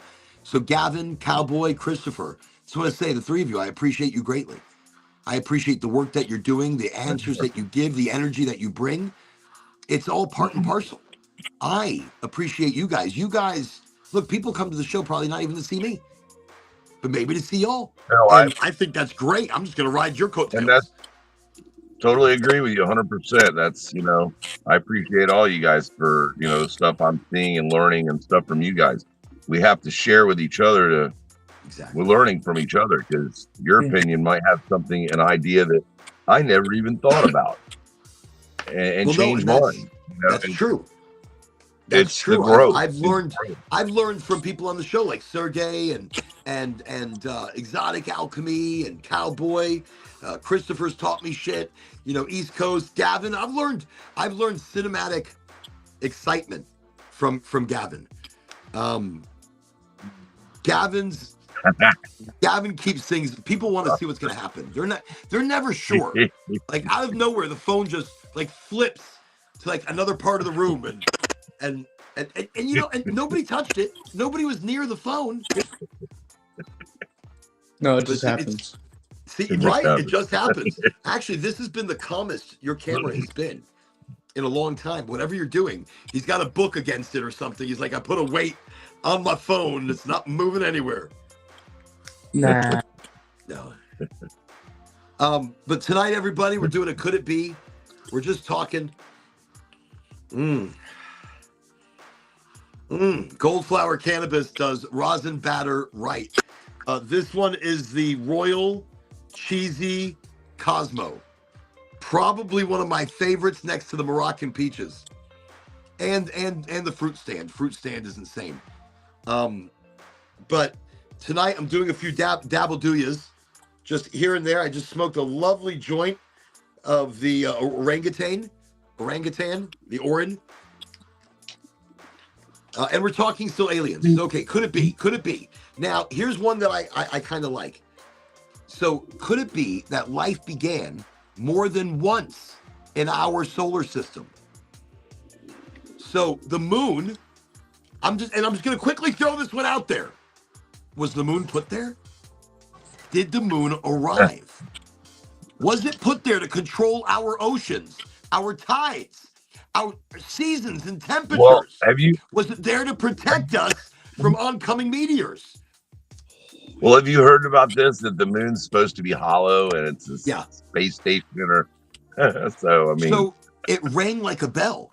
So in the 60s, when after the space, they let the thing crash into the moon, and they did it to test its density, or just to learn about the moon. And it was a science experiment then, and the moon ended up ringing for like 12 hours, ringing. And they're like, that's impossible. It's impossible. So in later missions in the 80s, I guess, or early 90s, I can't remember the exact dates. I probably need to look it up and be precise. They did it again. And and I remember this. They crashed a lander or a booster. They crashed a booster into the moon.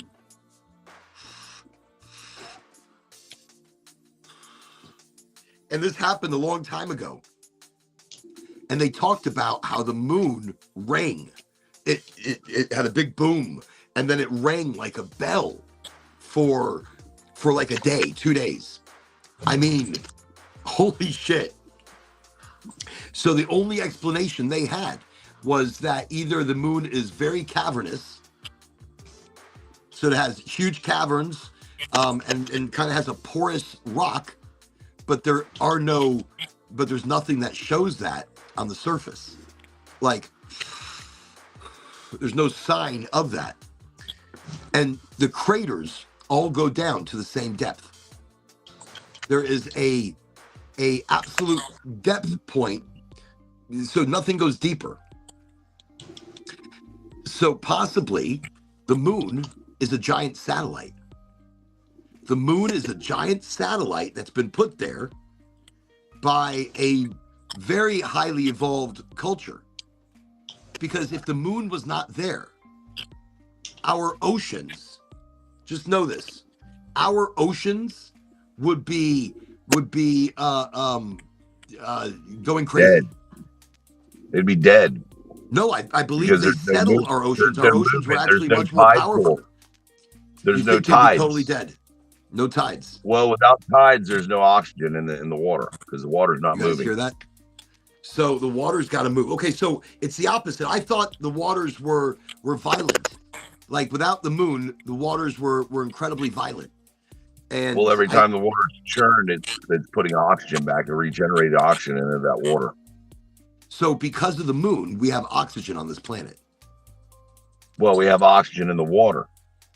I mean, you do have vegetation in the water, but you also have, like when you, like in your fish tank, if you let a fish tank just sit there, goldfish take oxygen from the outside air. To the air, and they'll come back down. And they get that from your pump moving the water circulation. You have to have circulation and the wave. Right. I see what you're saying. But what's interesting is that early prehistoric life, there's a time that was spoken about before the moon was here. Like the moon wasn't in the sky. And there are very early cave drawings that show the moon coming in. So there and look it up. Again, these are micro topics that we speak of, what's in Orin's head. But the moon, maybe the moon wasn't always there. So could it be that life began more than once in our solar system? I mean, look, researchers continue to investigate places like Mars, the icy moons of the outer planets, because they may once have had or still have habitable environments. Did you hear that? Habitable environments on the moons, very large moons where life can thrive and live. So maybe there is older life out there that put the moon there for a reason, so that this galaxy makes it. Maybe it requires specific things that are 1 in a gazillion. So Earth is 1 of a gazillion. But how many gazillions are out there? There could be quite a few gazillions. I mean, we do things to help life in certain areas. Sergey! Everybody welcome Sergey to Highly Motivated. Sergey, good timing. Yeah, what's up, all? You all? How are you doing? Welcome. I guess I need to have you on the show. Fuck it. Yeah. Did he borrow Gavin's phone? He might have. Listen, Gavin's phone is all. I need to grab a fucking laptop. I'll be right back. Look, if Gavin's gonna have a cinematic view, or things gonna be working for Gavin, Sergey's gonna jump in and be like, "Nope, I've got this. This is gonna be the craziest shit you've ever seen." No, that's awesome. That's awesome. I'm glad we got Sergey. So if anybody has any growing questions or about some landrace strains and things like that, Sergey's on. I'm not going to put him on the spot like that. Like, why are you going to do that to me? But just letting you know, he has that kind of knowledge. Where's he calling in from? Sergey. What's up? Let me see. Where are you calling in from? He's head of aliens. What do you call? Sergey is the head of aliens. He's asking, so where are you located right now? Colorado. Denver. Colorado coming into the picture, everybody. Mile high. Mile high. How's the weather out there? Colorado always hot. has crazy ass weather. It's hot. It's really hot. It's really hot out there. All that what? Uh-huh. Let me tell you something. Last time I was in Colorado, I was in Denver, and I got off the plane, and they told me it was going to be nice. It was going to be, it was going to be nice. It wasn't going to be cold. Uh-huh. I got there. Thank God I brought a shitty. I didn't even have a good jacket. I put on a sweater. I had to go to the Salvation Army and buy a jacket, but it started snowing. And I'm like, what is this? They're like, oh, that's Colorado. That happens. It happens, and it got so cold because I was doing an event at the Red Rock Amphitheater.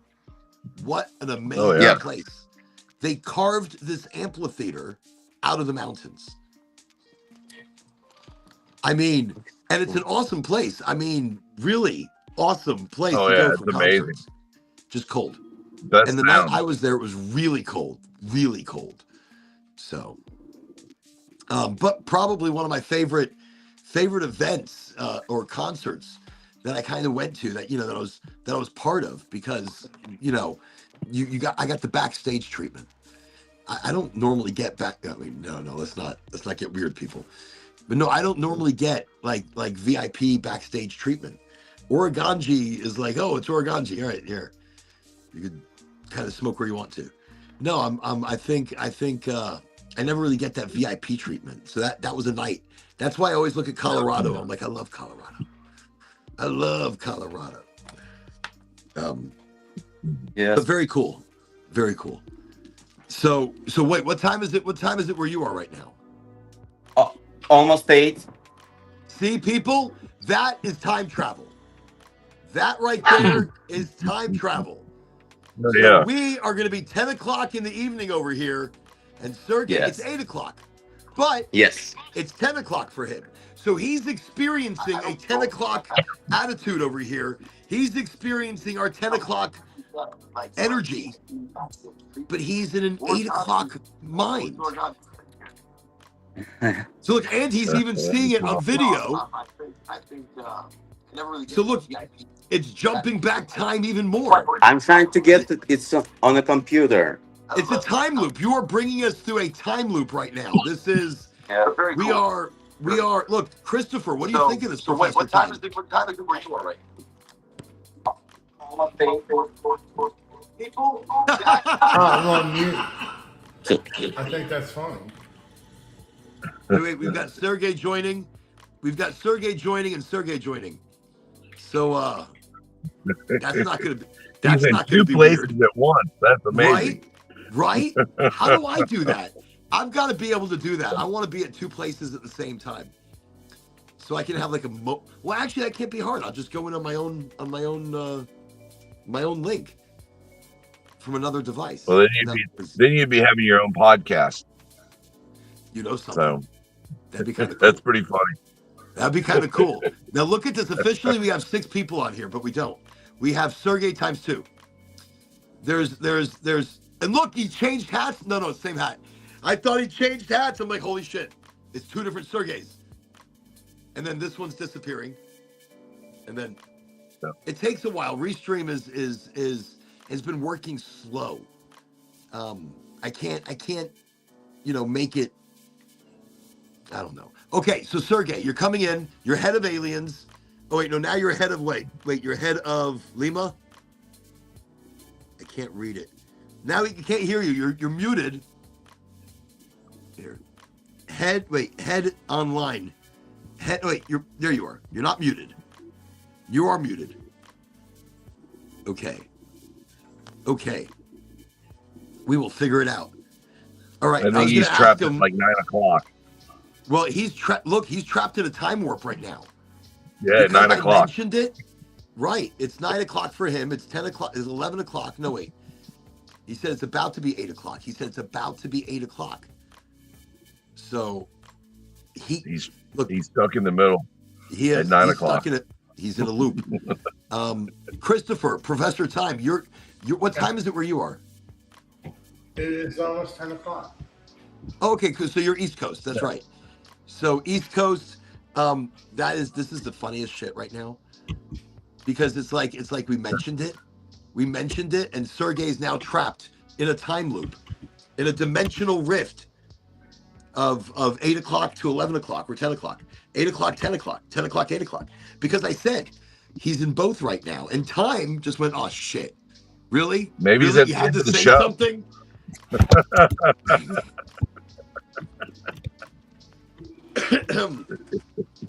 That is great though. That is great. I do, and by the way, if anybody ever wonders what this show is about, this is what it's about. Just a laugh. It's about people.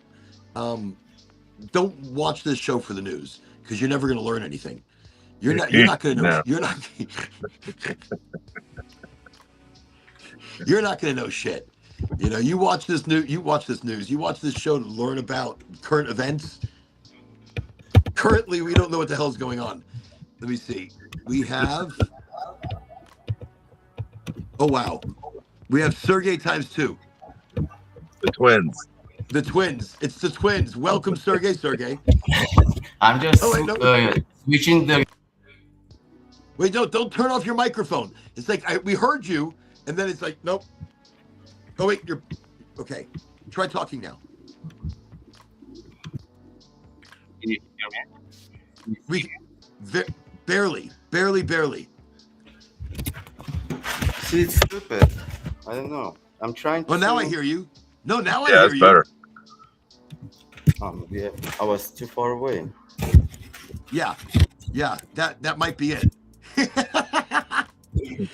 That might be it. He goes, I was too far away. Why didn't that click? But people, this is what the show is right here. And it's people getting together worldwide, nationwide. Look, so Colorado, we've got Florida, we've got Pennsylvania. Are you in the Poconos? Poconos? No, you're close to Jersey, right? Yeah. All right, so we've got Pennsylvania, close to Jersey. We got Colorado. We got Florida in the house, dominating. But we've also got people watching from all over the world. New Zealand, Australia, King's Wish 420. We had, I was going to say, Goopy Pants, major groups. Or not major groups, Ganji Goop, Goopy Ganj. God, I don't know why that fucks me up every single time. Ireland. So we have people internationally supporting the show. And I think that's insane. That's insane. I love that connection, that energy. And people talk. They're like, yeah, I watched this idiot American and all his friends. And but people talk. Troublesome Red, welcome. Right. Highly motivated. Welcome. See, I mentioned New Zealand, and Troublesome Red is here. It's like we put out the bat signal. We put out a bat signal, Red, and boom. And of course, Troublesome, if you'd like to jump in anytime, you're always welcome. You have the link. The link is always active. It's the same link. I don't erase it in case people feel like they just need to jump in. Same with East Coast. Where's East Coast? Let me see. Troublesome Red. Highly. See that? I mentioned you and you can't. I was just looking. I couldn't see the. I have to move things. I am so desk congested right now that if I do this in the wrong direction, everything's going down.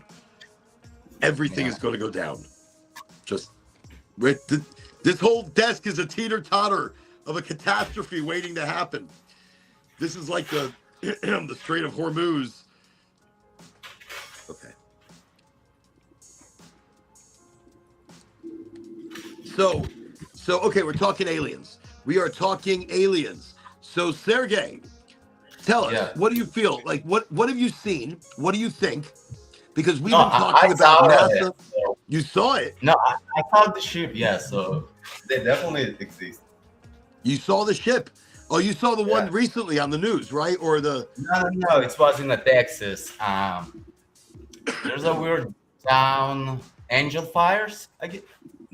Maybe it's in New Mexico, Angel Fires.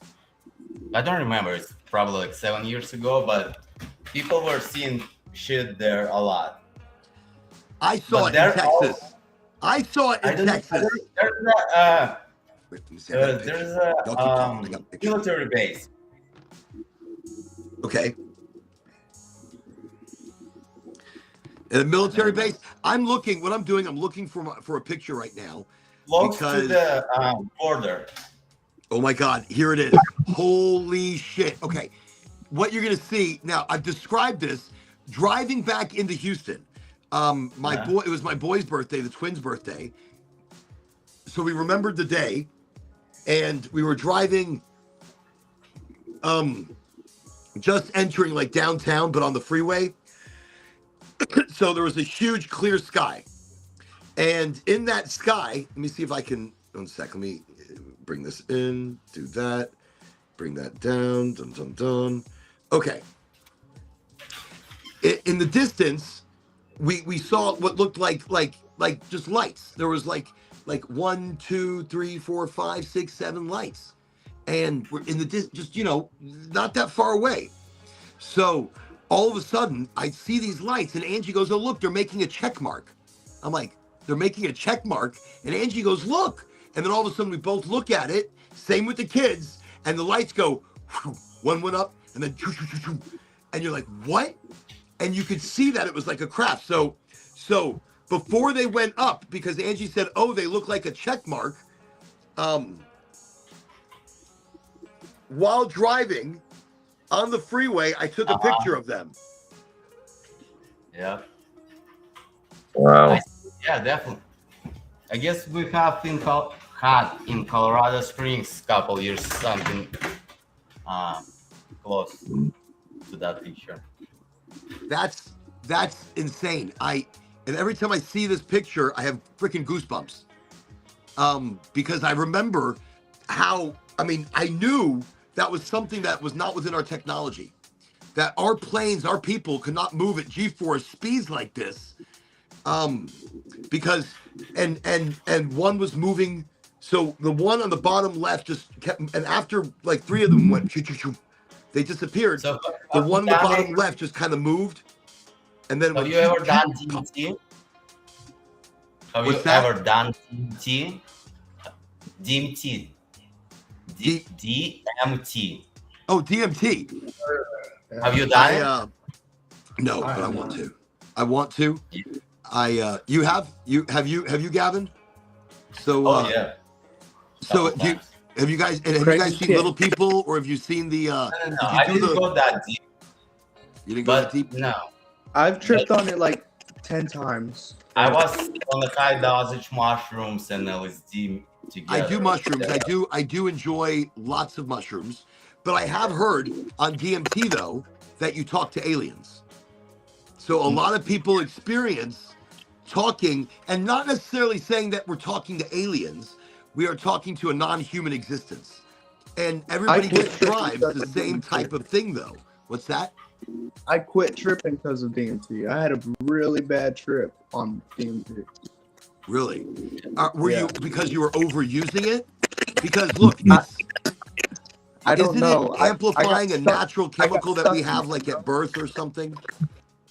I found belladonnas will do that to you as well. I heard of that. Belladonnas will actually. I remember in Miami we were tripping on it. I remember a buddy of mine was Spanish, but he never talked in Spanish. And wait, was it a tea?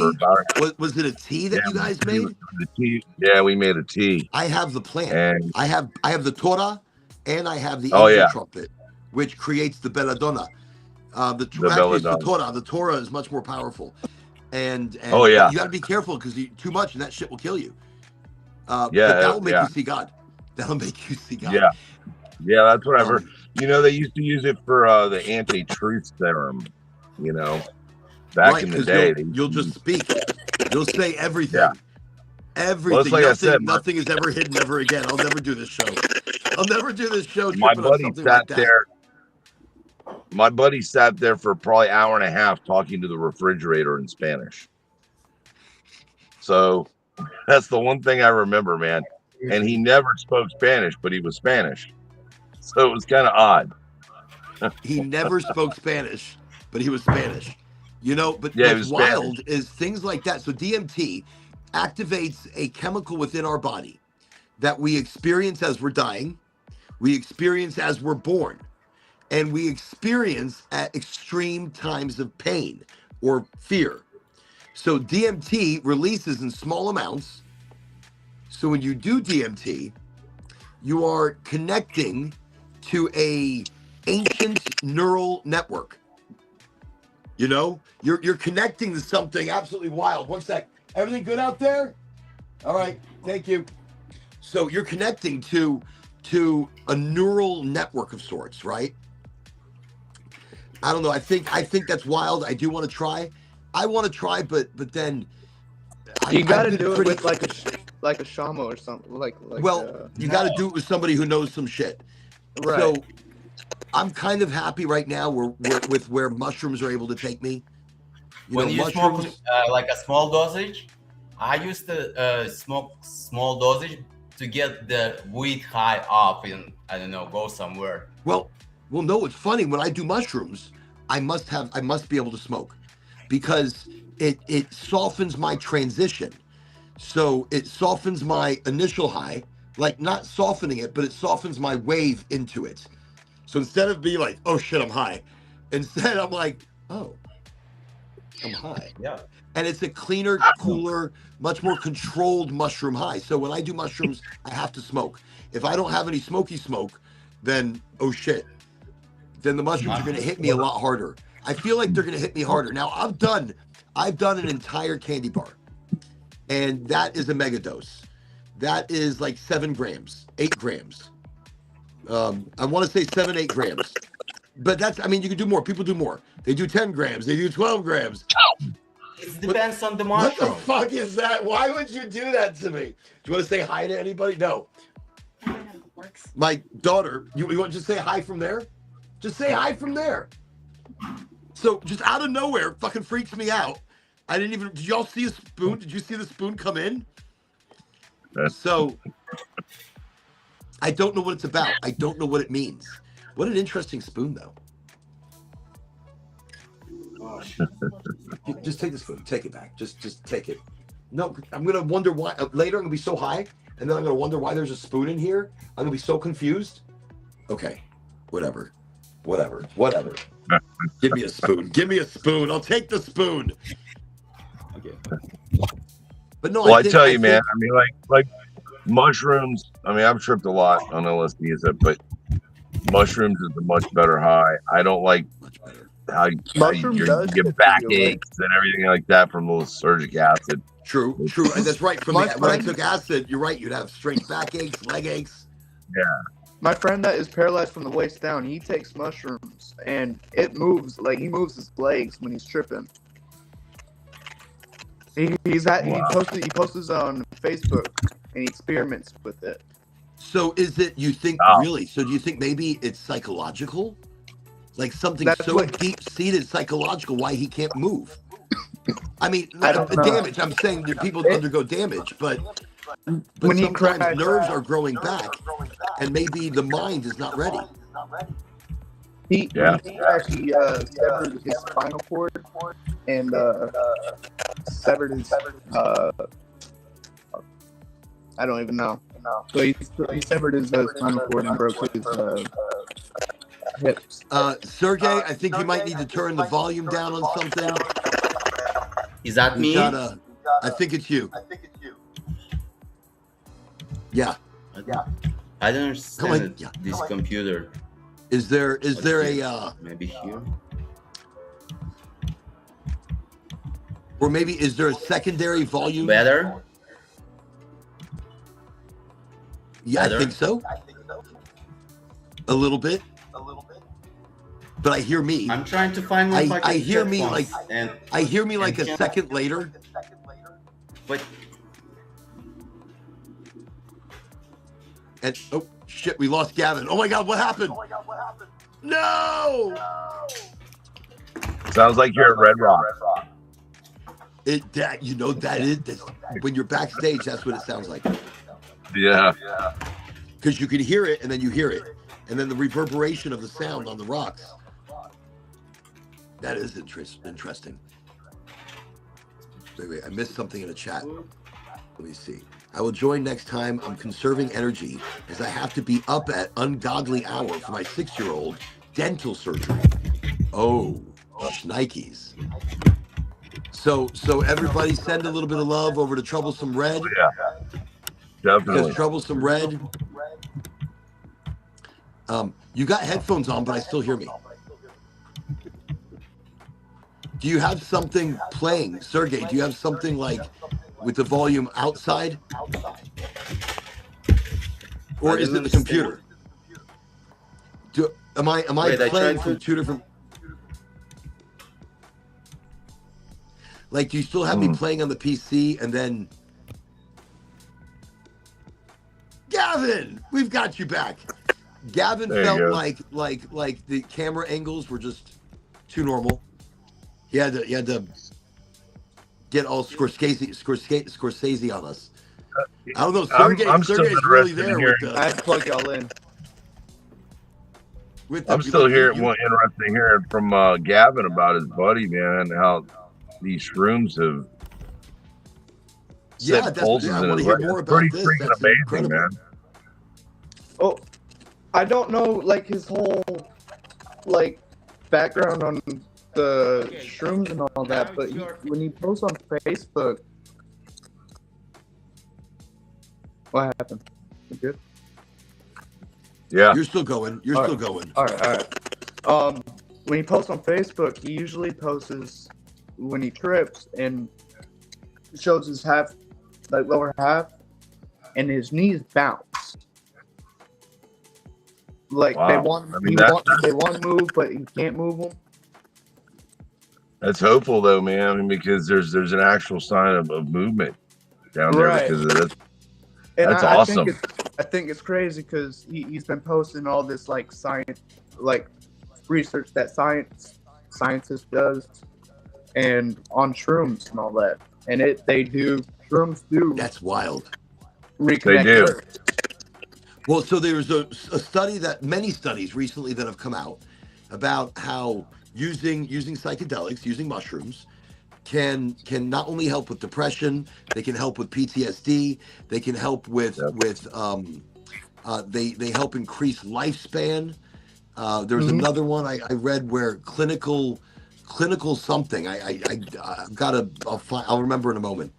But I'm basically just mentioning there have been multiple articles lately where psychedelics, where mushrooms are instrumental in what they're capable of doing. And look, right there, rewiring somebody's brain to be able to walk again or feel again. Right. In Colorado, we have the MAD, Medical Enforcement Division for marijuana, cannabis. And now next year, I guess, opening door for medical treatment with shrooms. Shrooms, ketamine treatments, shroom treatments, all incredible things. Now, Oregon is already allowing like an incredible amount of stuff. Oregon's like gone to a whole new level. They're like, no, everything is legal. Fuck it. So, one sec. Everything good? Everything good out there? I'll be right back. Hey, Gavin, we're definitely going to use you at the show. Yes, sir. We're going to have that. Be ready. Because that is the beginning of the song Toke right there, man. Hitting that bong.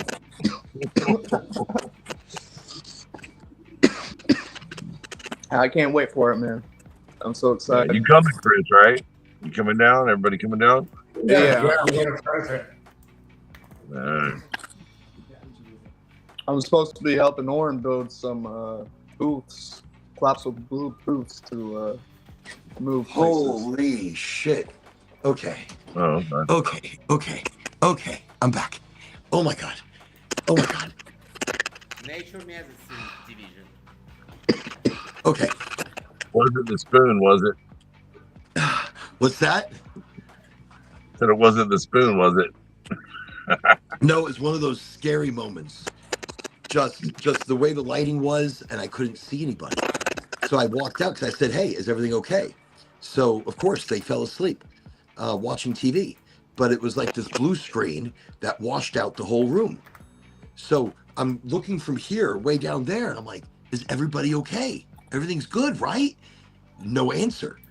I'm like, Saucer, and I don't see anybody. So I'm like, what is going on? And then I turned back and I can now see. I'm like, okay. So the blue light washed out the room. There was nobody there.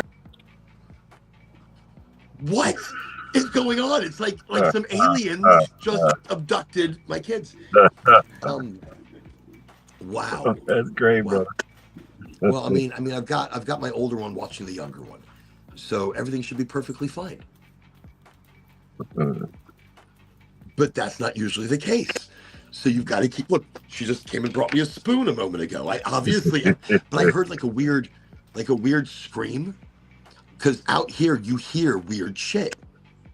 On the show, when we're doing the show, I hear like I'll hear something call my name, or I'll hear a kid scream, or I'll hear the shrill of something. I'll hear shit, and you have to brush it off. I mean, I go and double check sometimes. That's why I'll open the door. I'm like, everything okay? All right, it's good. But here on this land, you don't walk around at night. You don't walk around at night. Because I feel like bears and coyotes. There are coyotes. There are jaguars, right? Jaguars, coyotes. There are black bears. There are fucking chupacabras. There are skinwalkers. There are giant frogs that are this big. There are chupa freaking cabras. My dog, I have a chupacabra. I believe one of my animals is a chupacabra. Okay, I believe my dog's a skinwalker. That's funny. Right, his dog is a skinwalker. You know, mine. He shows so many emotions through his face, man.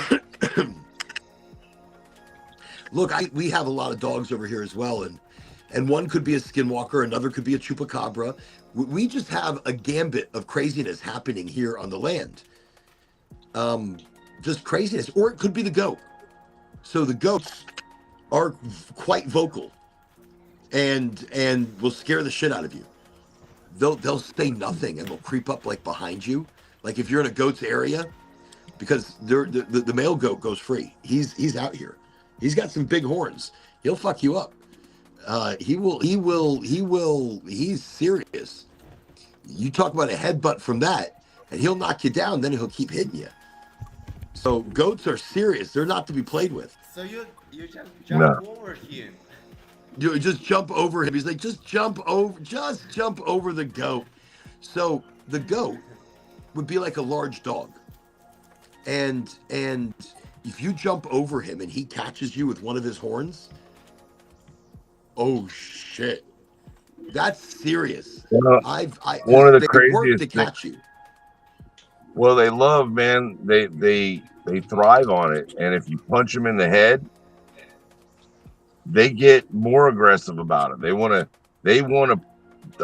butt heads, man. Yes. And yes. So I have to grab them by the horns. Literally, you grab them by the horns, and you got to direct them. But they're going to fight you the whole time. And then if you let go of their horns and you put your hands down and don't touch their horns, you should be okay. Now the females aren't like this. The males are. The males are terrible. The males are always a fight. But he's such a beautiful male, and he helps to produce such beautiful doe, not doe. That's a deer. A deer, a doe, a goat, a baby. A baby. They call them babies. Like a baby. No? Shit, I don't know. I heard something over there. Yeah, but no, they call them something. But kids. There we go. They call them kids. But Hebe, the one that they produced, beautiful, I'm telling you. So anyways, no, but he's an asshole. He's an absolute asshole, and he will get you. So he's loose. So I think the chupacabra and the skinwalker are both afraid of him because they do not fuck with him at all. The goat is safe. The goat is safe. The goat doesn't give a shit. The goat is, by the way, if you let them eat too much grass, they get drunk because they ferment it in their stomach, right? And goats get drunk. And goats are funny when they're drunk. They have a lot of flatulence. I think I should just, I haven't, but I should just call them farting goats because all of them, they're passing gas constantly. They are passing something. Just a bunch of farting goats. Or what kind of goats you got? Maybe he's the god that they worship.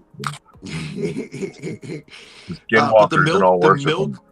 The milk Hera gives, though, the goat milk is the best milk in the world. I've never had anything so creamy. Right when it comes out, creamy. What's that? The cheese is amazing, man. Goat milk cheese. I made goat cheese from it. It was so creamy. It was so good. I'm telling you, but with one goat, you can milk it every single day. And if you're able to add to the milk and take some time before you can create a decent wheel of cheese. But you can get a lot of milk out of the goat if you milk it every day. If you don't milk it, then it dries up basically. You know, if you don't milk it every single day, then but we have the calf in there with her, which is not a calf anymore. It's like a baby. It's like a full-grown goat now. So Hebe's like an actual goat. Still milking. So there is still milk. And we could milk it, I just don't have any time. That's the travesty of those things. Right. Sergey says that you got to do it early in the morning. You got to get out there and you just got to do it. And I don't have fucking time. I'm tired of waking up at 4 o'clock in the morning, 5 o'clock in the morning, just to get the barn done. And then you finish up the barn, you get everybody cleaned up. All the stalls are cleaned up good. Everybody's got food, everybody's got water. Then you go clean yourself up, you know, and then you hit the road and you hit the road and you work you work the road, you work your job, and then you come back and you check on them again. You know, that's a farm. That's what having a farm is. It's not easy. It's consistency. It's every single day. It's not like part-time. Yeah, it's a job. Exactly how you grow the good weed. That's how you grow the good weed. It's a job, but you love it. Look, the farm, that's an interesting analogy, Sergey. Thank you. Funny. So I'm talking about the farm, right? But I love doing the farm, but it's hard work. It's every day. It's early. And Sergey's over there. That's how you grow the good weed. He's right. It's just like having a farm. You love your animals. You love the chickens. You love the amazing eggs that nobody else can reproduce. You love, by the way, I feed my animals cannabis, but seeds. I buy giant bags of cannabis seeds that come out of Washington and out of Oregon. And these seeds, they're a little costly, but the eggs are amazing. I'm telling you, amazing. And one of these bags lasts me like 6 months. It's fucking crazy. And I give the ducks some of it too, but they don't deserve it. And the goats love cannabis seeds. So hemp seeds, the goats love. Holy shit, they love it. It's like, this is like candy. Okay. So anyways, what was I talking about? So look, you love your chickens, you love your goats, you love all that stuff, you know, but it's a job because you got to get up early. It's a job because you got to check it every day. You got to work it every day. You got to give nutrients every single day. You got to watch the levels every single day for all your animals. And it equates to something you love, though. You do it, you love it. You know, cannabis is the same way. You do it because you love it. And you love it for so many different reasons.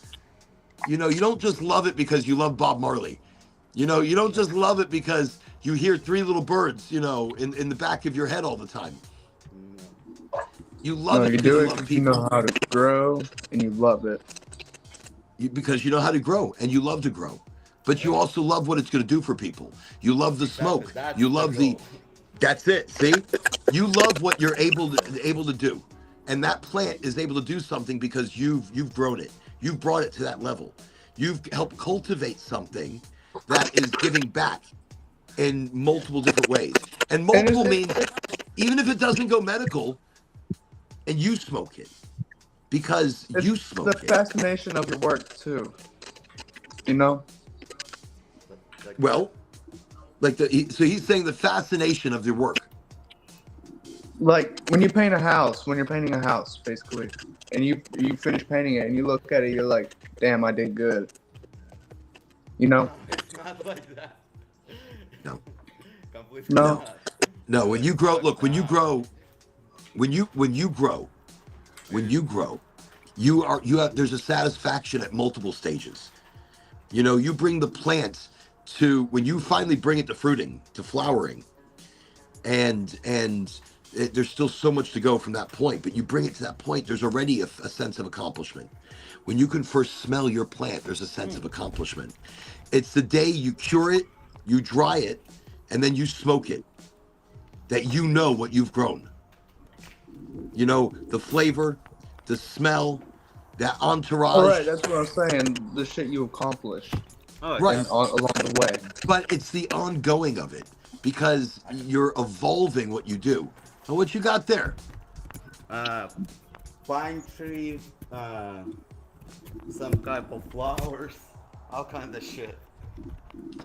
I don't know how to get more light from this, but yeah, I grow all the time. But it's crazy when you grow at home and how different things are going to be. I see what you have. I'm going to have to take everybody on a little tour of my garden over here. I'll go outside. Fuck.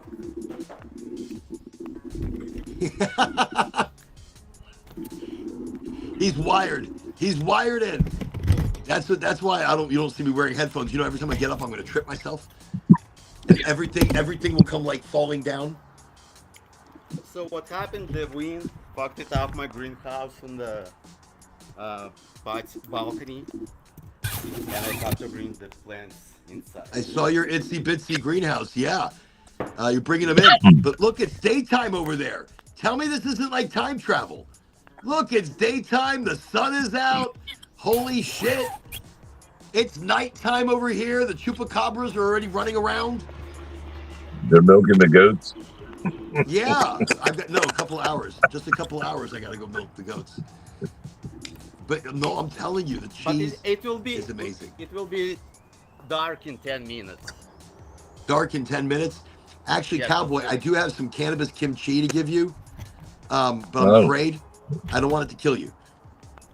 I'm afraid to give it to anybody because so I sent some to my friend in Oregon. And he goes, Oren, I took just a little bit with dinner.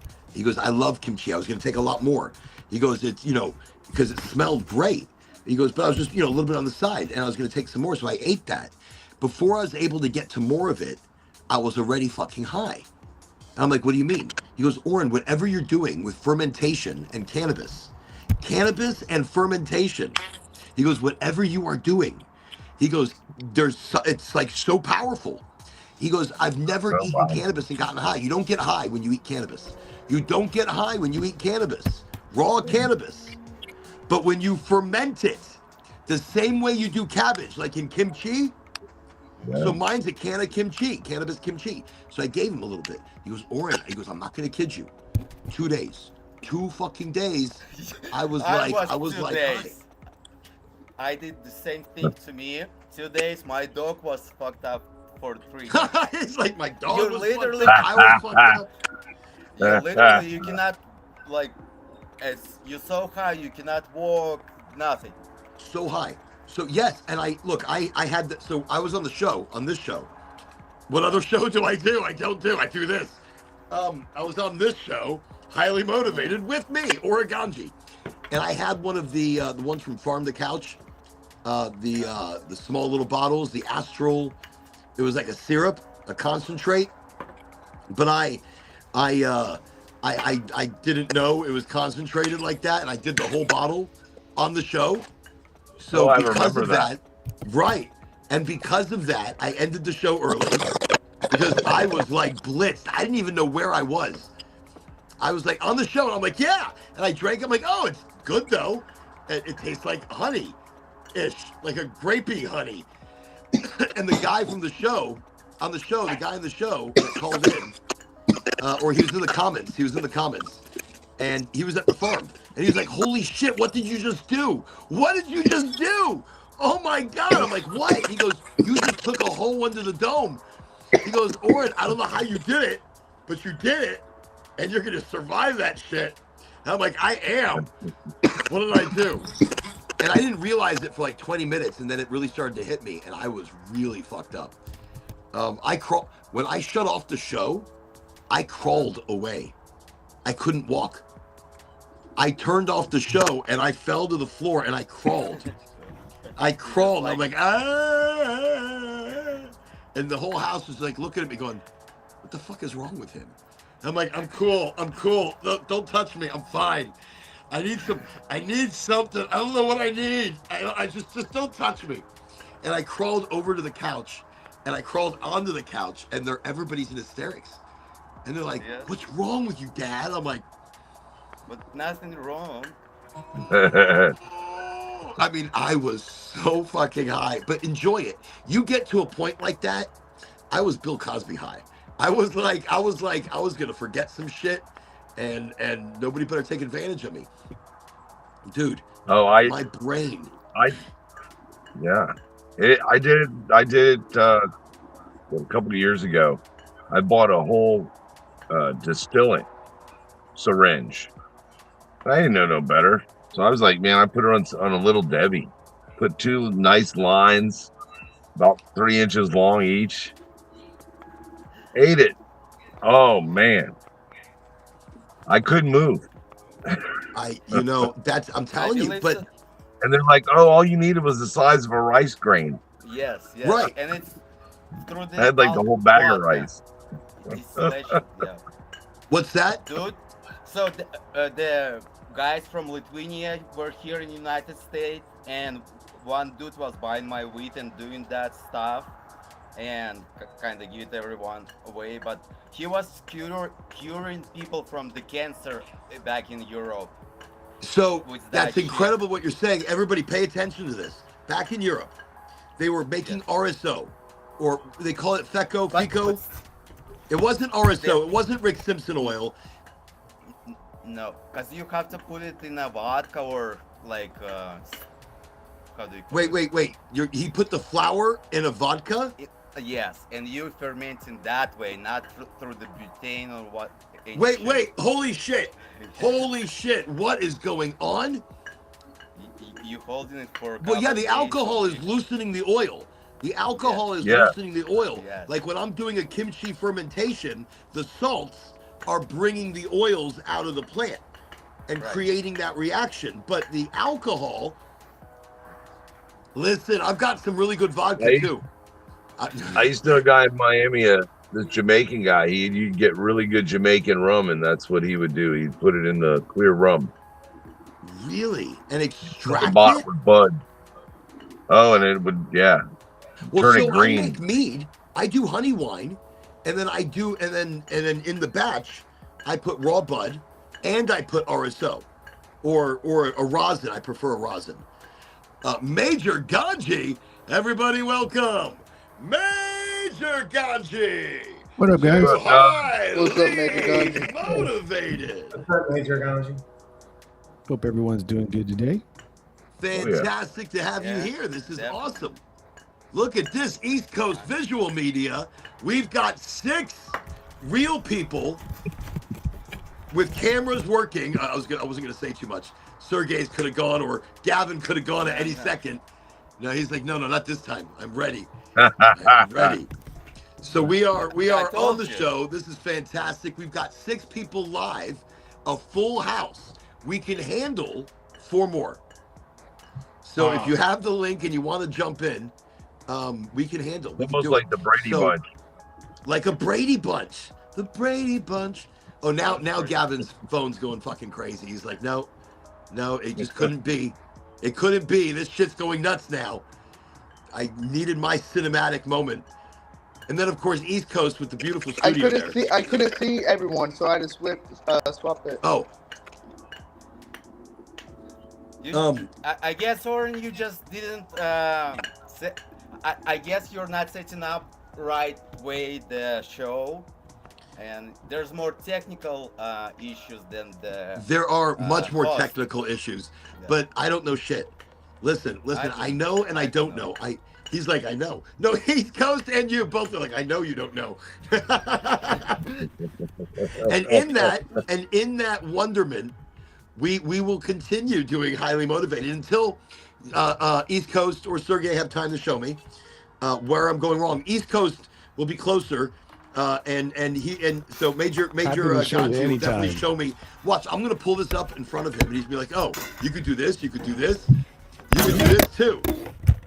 And I'm like, "Really?" Earlier, Professor Time wanted to hear the Ganji song. Yeah, the full flavor Suno. He wanted to hear the full flavor song on the show, not just from one of my other devices. And he's like, "I just can't." It does, and certain sounds don't come through. You know, certain sounds don't come through. Yeah, I want to hear the harmonics of the whole song. You know, like I want to hear everything well balanced. And so wait. So did you look up East Coast? What state you from? Florida. Florida?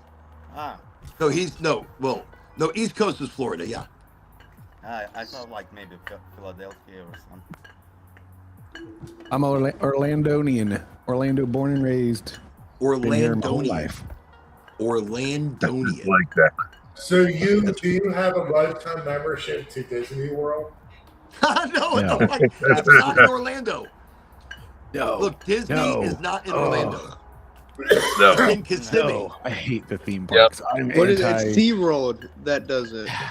Like I want to live at Disney, right? Like you just wake You know up in the something? morning, I don't go. I haven't been you're in since I've the lived fucking here. castle, and you come out and you're there, and like No. hey, buddy, hey. They're doing like Yeah, universal somebody, but not passes me. unlimited for That's what like, people think, though. Orlando People residents. watch like people in Florida. They think Disney's in our backyard, pretty much. We go and there are people that live here in Florida, and they go. I know people go like That's they go literally like my red like, flag when it comes to like once a dating month. apps. It has like it's like if you have a Disney the ears on in your dating profile. Swipe. Nope. I don't want to date a girl that wants to go to a theme park that I don't want to go to. So that would just be signing up for a mistake. I never been to the fucking Disneyland, but I'll Well, go if with you've my never daughter. been, then you need to go. If you've never been, I will. You gotta go at least. yeah, once. I mean, look. If you've never been, you've got to go. I've been a couple If you times come because down- of the kids. Yeah, we all do. I mean, I think if you come to Florida, though, one of the first things you should experience is the springs. The The springs. springs are amazing here, man. So which I mean, springs? The Ginnis Springs or the? any of them. I Three mean, all the way Sisters. across North Central Florida. I any mean, of the Jenny's coastal beautiful. waterways. It's, How beautiful the water is. Well, been Jenny's there. a Sister world-class Spring dive is so spot. beautiful. It's a world-class dive spot. This area I'm in is more cavern diving. If you go over south, east, over out in the forest, Ocala National Forest, you have Glen State Springs, beautiful springs that you can swim in. The water's boiling up. You see the sand boiling. Yeah, you can understand why when Ponce de Leon come over, they say, "Oh, he found the fountain of youth," because when you go in that water and come out, it's amazing. It does You feel feel so rejuvenating. I mean, clean. there are some beautiful waters out here. Absolutely. Now, Three There are Sisters some that are Spring warm is and there are some that like are I super think cold. it's towards. Now, Three Sisters, the only way to get to Three Sisters is by a kayak. Yeah. Because it's protected for the manatees. And they load in there, man. Come October, they'll start coming in. And by December, January, there'll be 300 of them in there. Yeah, it's so Holy nice. shit. Gathered in. It's crazy. Wow. And so I made the mistake once of asking if you can eat a manatee or, a sea Oh cow. no, you can't do that. Because That's there's sea bad. cows. Well, no, Sea cows, though, you're not wrong. Wait, You wait, I learned, I learned something. So sea cows, manatees are fucking simply delicious. They are delicious because they are delicious. They almost went extinct because they taste so good. They are I'm like, so I asked Google. I was actually at the Crystal River Springs or the Manatee area there, and we were looking at a giant sea cow. And I was like, Google, can you eat a sea cow or a manatee?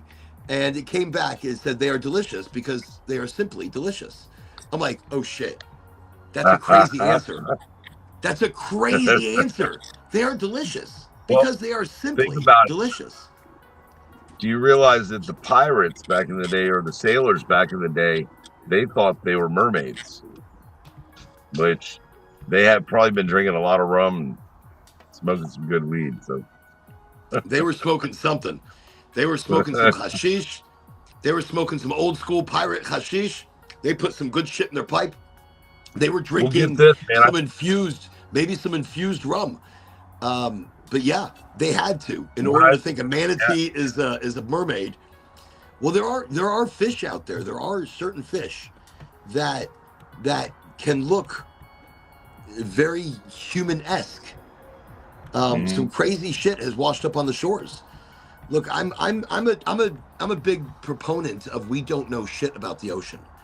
The deeper you get, like the Mariana Trench and things like that, we don't know anything. We've mapped maybe 5 to 10% of the ocean. Yeah, that's it.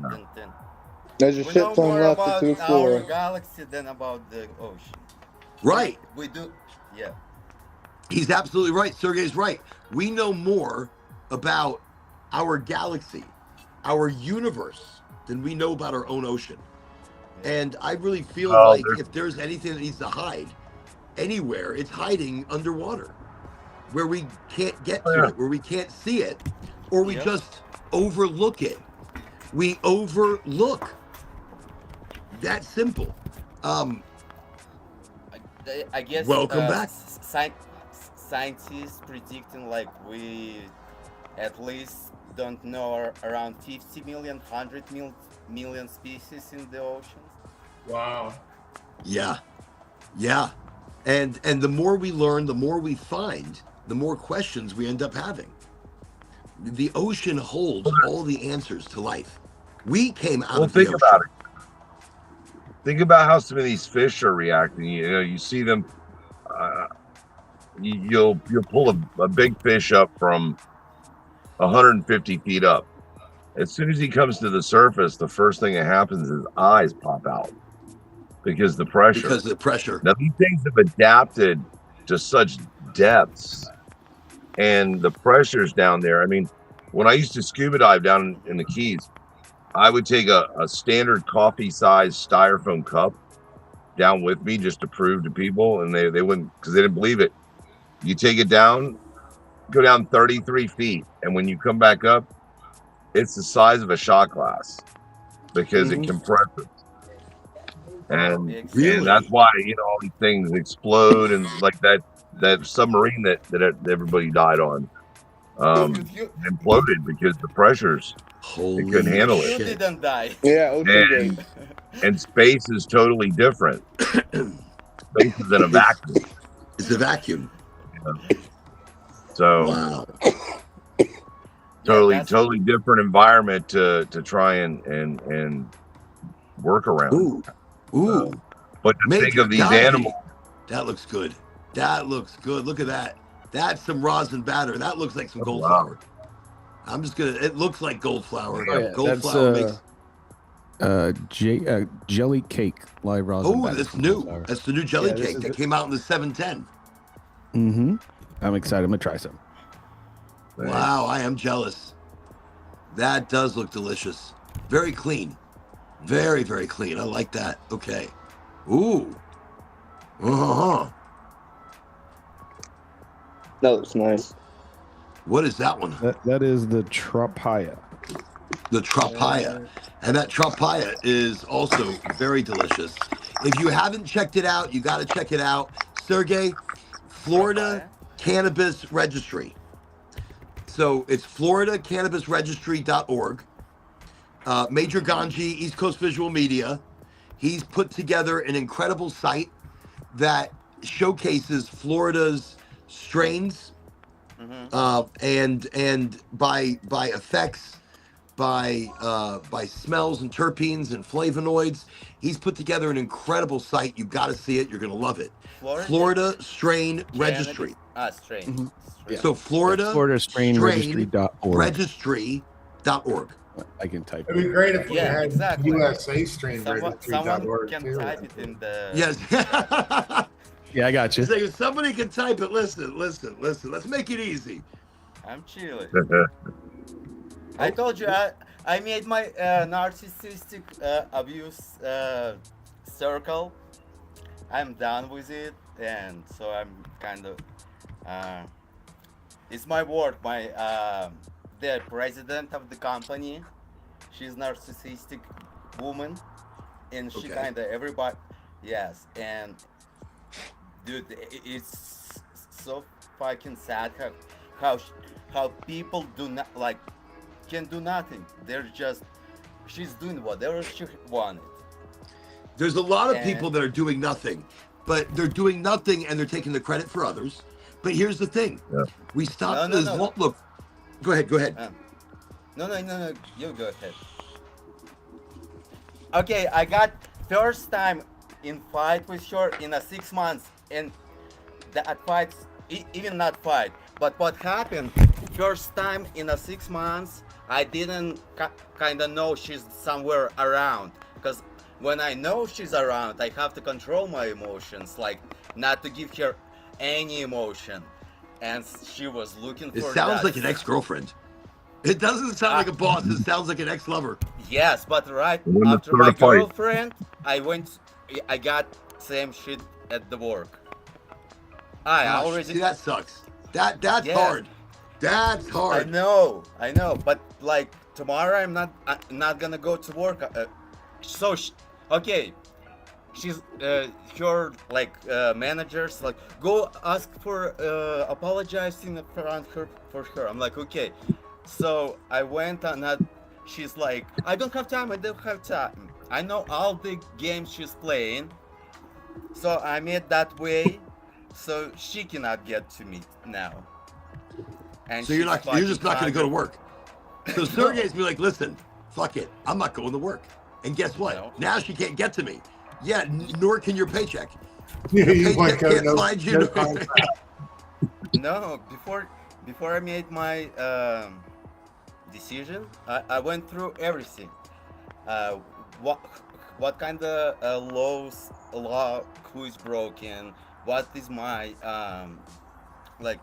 yeah, I know I'm good. So like, what are your options and things like that? Okay. Yes, okay. Yes. I spent probably like 18 hours going through that shit. Okay. All right. Well, so look, I hope things get better. I hope there comes a solution. Unfortunately, what solution? Right. What solution? You work for yourself. You trust in you. It's time to do this because I just got this job because I want to get away from mother of my daughter. Oh, what you got there? He's like, I just got this job because I just want to get away from the mother of my daughter. That's it. Yes. I'm going to work to get away from life. But then life becomes work becomes life, and you have the same problem now. What do you mean? I have an apartment and I'm not living with the mother of the. Oh, you're not okay. I thought. Listen, I thought you're at work, but I said you had the same problem. You're at work, at home, at work, at home. It's hard to differentiate between the issues, right? But now you got your own apartment. No, but like the work started getting hard like a month ago because the president of the company who calling himself president of the fucking company. CEO. Yes, no, she's fucking president. Okay, and you have to. At least you don't have to salute. You know, I mean, people do. I mean, where do you work? You don't have to give the company, but what do you do for a living? So NTT training. They're providing education on like technical equipment HVAC, boilers, motor controls, all kind of shit. But like instructor, they're always flying, and I was working in a warehouse, so I was taking care of the warehouse and of the equipment. I was fixing it. Hey, new doors always open, man. That's right. Never stay in a place you don't like. Yeah, but he was only working to get away from people. He's like, listen. There you go. That's it. I'm gonna get back to the industry. Are you? That's what I'm saying. So you're a grower, though. Well, I'll help others grow. Not just a grower. There you go. He's going to be the guru of growers. He'll come in and be like, listen, first we have to smoke. First we have to, before I talk to you, we all smoke. And when we're done smoking, then we need to go walk amongst the plants and talk to them. Maybe touch them just a little bit. Touch and talk. And we'll understand what we need to do like that. No, I knew a guy. I had a grower. I had this one grower. He was like, listen, I'll take you over to the farm. And he goes, but we need to smoke. So we'd smoke, we'd talk. And we weren't even talking about the plants. And we were smoking. And then he goes, okay, now let's go look. Yeah. And it's like the mentality, though, is so different. Yes. You feel like a connection. Right, no rush. You take your time. Let's smell it. Let's look at it. Let's talk about it. Let's hear about its lineage. Let's hear about its lighting, what it likes. What's working the best. And you hear music in the background. And you're like, yeah, the plants can hear that too. It makes a difference. It helps. When you're really high and then you go look at some weed, man, you feel connected. You feel like you're a part of that plant. You're a part of the root system. You're part of something deeper. And you want to be all about the whole thing. But yeah. So, all right. So jumping all around the place, we were talking about aliens and the possibilities thereof. Everybody has acknowledged Major Ganji. Did you get to see the picture of my alien picture? Oh, yeah. So let me show it again. So I got this driving back into Houston. It was my twin's birthday. My wife was sitting to my right. We're coming into downtown like this. Well, actually, if you see it on the camera, it's like this on the freeway. and she looked out and she saw like these lights and she goes, "Look, Oren, it looks like they're making like a check mark." And so I look off to my left and I'm like, "Holy shit! Yeah, what is that? What is that?" Like, could it be like Chinese lanterns? Could it be? So this is what we took a picture of before. Wait, my phone is dirty. All the fingerprints. Let me just zoom in a little bit. There we go. Mm-hmm. So that's what I took a picture of before three of them shot off into the sky at an angle that was so fast that I mean, you blink, but you saw them shoot off. And then the other three, two of them went straight up, and the third one meandered off this way for a little while, and then just like that. That's weird. I mean, it was obviously nothing within our universe, nothing within our technology. So there's a lot of disclosure right now. Everybody has seen the mothership. Other people have seen different things. I have experienced things, but nothing that I've ever been able to get a picture of. I got a picture of that. And yeah, that's crazy. And that reminds me that I'm not crazy. And it reminds me what I saw, what Angie saw, what the boys saw was like. I saw a solid orange lake across the sky the other day, but I didn't think much of it. I figured I was just dreaming or something. You're being normalized, and then you just think like you're dreaming. You've been normalized into seeing something like this and saying, whatever. It didn't have blinking lights. It was just like, yeah, I'm a star, but you know what? I'm orange and I'm going across. Alien's not allowing me to copy the link. I have to do it myself.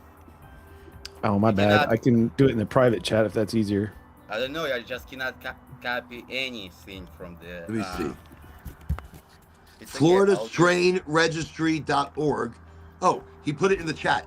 Can you see the little itsy bitsy chat? Trying. That one might work where you can click it and make life easy. Oh, yes, definitely. Right Okay, now. there you go. Sorry, I didn't think of that originally. I'm really excited for Sergey to see that because that's East Coast. That's all the work he's put in. He has smoked a lot of shit for you people. He has smoked a lot of weed, a lot of good weed. I have. And he's over there. I have. Yes, I think. Are you doing that in a WordPress? Yeah. I've been building in WordPress. You should stop it and switch it. He's like, you should stop. He's not wrong. You switch it to the GitHub Cuba, I guess, plugin. Okay, I'll definitely look into that because I mean I work on it a couple hours every day as like a side job is how I treat it. So yes, ChatGPT and some of the coding stuff that I've learned over the last 2 years has been horrible. Like it just tells me terrible stuff, and then it's like it was ignoring SEO completely. So now I'm having to go redo everything and extend my reviews slightly, and then learned a lot over the last year. We'll just put it like that. A lot of mistakes were made. But Sergey, you're going to see the hard work he's put in, the beautiful pictures. But see, like a lot of people put in hard work and it's not paying back because they're putting it's not the way they should do. Because the WordPress was like, no, it's a little bit. So right now. So East Coast, I want to quickly warn you. Sergey shoots from the hip. He doesn't sugarcoat. He's got a terrible bedside manner. If he was a doctor, most everybody would get the prognosis. Oh, you're dying. Wait, now? Well, soon. Maybe not immediately, maybe not overnight. But listen, you're gonna die. I want to let you know. I want you to know it for certain. I'm reminding you. His bedside manner. He goes, listen, you're dying right now. You'll like by the end of the day. No WordPress sucks. C# sucks. I didn't sleep last night, and I kind of studied that because I need it for myself for website. Yes, and I never done King Swish. What up, Swishy? I'm sorry, King Swish 420. See, I keep doing it. King Swish. We all call him Swish just for short. Just Swish. Just Swish. Yeah, that's his nickname. So King Swish. I think of like a basketball swish. Like swish. 420. It's a swish 420. But no, I think that's funny though. But no, great. You got to check it out. That Florida Strain Registry, absolutely awesome. So we've been talking about aliens, and I don't want it to consume the entire conversation, but one of my rogue ideas is that aliens brought cannabis here. That's funny. That's a good one. I like that. I really like that. Exo-cannabis theory. The exo-cannabis theory. I like that. Well, look, I mean, what else explains the life force here on Earth? All animals benefit from the ECS. All animals have an endocannabinoid system. Maybe that is the one thing that connects us and all animals. This is crazy. And the plants, and these are cannabinoids that are naturally within our body. These cannabinoids are naturally already in our body. So my other fringe theory is that the older we get, we lose cannabinoids, and that's why we turn grouchy. So we need the bliss molecule back, which is a cannabinoid that we can replace. No, we're just getting old, that's all. But they also had another discovery, I think, within the last year about the whole runner's high situation where like your body actually produces cannabinoids when you exert, I think 75% energy, 80% ish range of your heart rate, and you do it for 22 minutes, and then your body, it triggers that production of it in your system, which is what we've all known as the runner's high. Oh, I totally felt that one time, I remember in college, we were running around the track, and me and my buddy were just talking. We're like 300 pounders, just jogging like crazy. And we just ran for 2 miles straight without even thinking it. And we were both just like giggling and shit and laughing. And we're just like, dude, I feel high right now.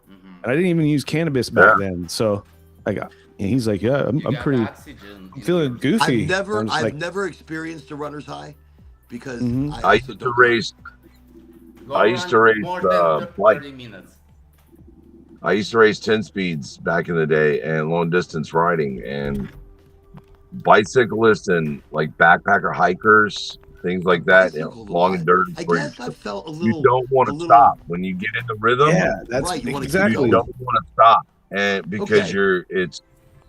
I haven't you're run getting the some. runner's high, but it's so it's so light in the sense that you have to question: am I high? I could be high. Yeah, but yes, it's a you trance. are, because you need more Almost oxygen. like a trance. Yeah, you need more oxygen, and you usually need to run your or muscles- bicycle for like I think Sergey was saying like 45 minutes. 30 minutes. Yeah, like for me, it's at least 30 minutes. I cannot Before you like, start getting into a mode where you breathing. get something like Yes. that. Okay. No, When and you that's start- interesting. that But makes that's what I'm sense because saying. you would It's a figure you natural have to warm up system. your body first Well, to it's a then natural, insert look, it's a at that natural level. system in the body. It's natural. So you are activating. So look, 2 cannabinoid molecules, the bliss molecule and 2-AG.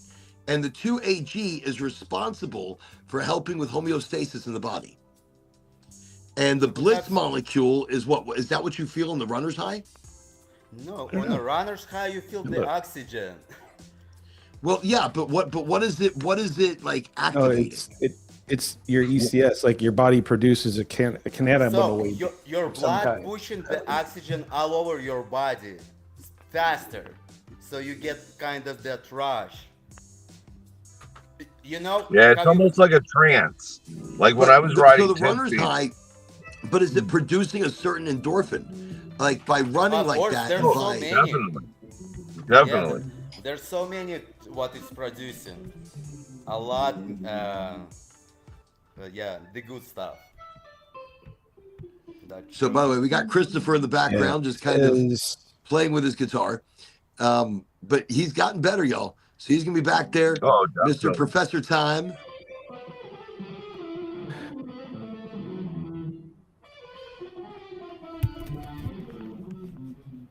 Okay, so yeah, it was the bliss molecule. It's also now linked to the runner's high, and then the 2-AG is the other. Yeah, so it's I don't know if I'm pronouncing the it right. bliss molecule is linked. Here, I'll share my screen for you here. Kingswish, I'm loading bowl. No, so Kingswish feels like the gods left the seats with my alien theory. We'll get back to that. Let me see. 7 days, brother. That's right. So He created in 7 days. And let me tell you what, he dropped those seeds and he said, listen, you find these. Looks like it was a Harvard study. So that's a Harvard study connecting, let me see, the bliss molecule to the ECS, to that runner's high. That is insane. Yeah. So this was the discovery that they made, I guess, that they actually produced it in a lab scenario and pinned it down and then identified it in greater detail and how it triggered and so forth. But yeah, interesting stuff. That is interesting. So they show the anandamide. And the older we're getting though, the older we are getting, we are losing that. Yes. We are losing the anandamide naturally. So actually, what cannabis treatment are we using to reinvigorate that? Because I don't feel like I'm getting grouchy. I feel like I'm very open in my age. Not that I'm aging, but relax. I'm aging slowly. Thank you. I'm aging slowly. But that's the thing. So what am I doing to replace my anandamide? I mean, the cannabinoids from the weed closing the receptor CB1, CB2. True. Okay. So as simple as that, I'm replacing the anandamides. Is it so any cannabis can help replace anandamides? The bliss molecule, or I feel like it's sativas. I don't really know what is. No, I feel like so I feel like maybe you're not reading it right, as you're not reading the King's Wish. Maybe I'm not reading it right. I'm not. But that's the thing. So by making tea, because I do tea. Listen, I make tea. I love making tea. Yeah. Because now there you're getting the acidic. You're not totally decarboxylating at 250 degrees. You're hitting it like 200, 215 because tea. And you need a fat to transfer it into the body. So here, you get about a gram and a half of cannabis. You get whatever tea bag you're going to use. You want to put your cannabis in a tea steeper. And you want to get unfiltered raw honey, not sugar, raw honey. And then you pour, as soon as the kettle screams, you pour it, you mix it, and then you add butter. You add butter.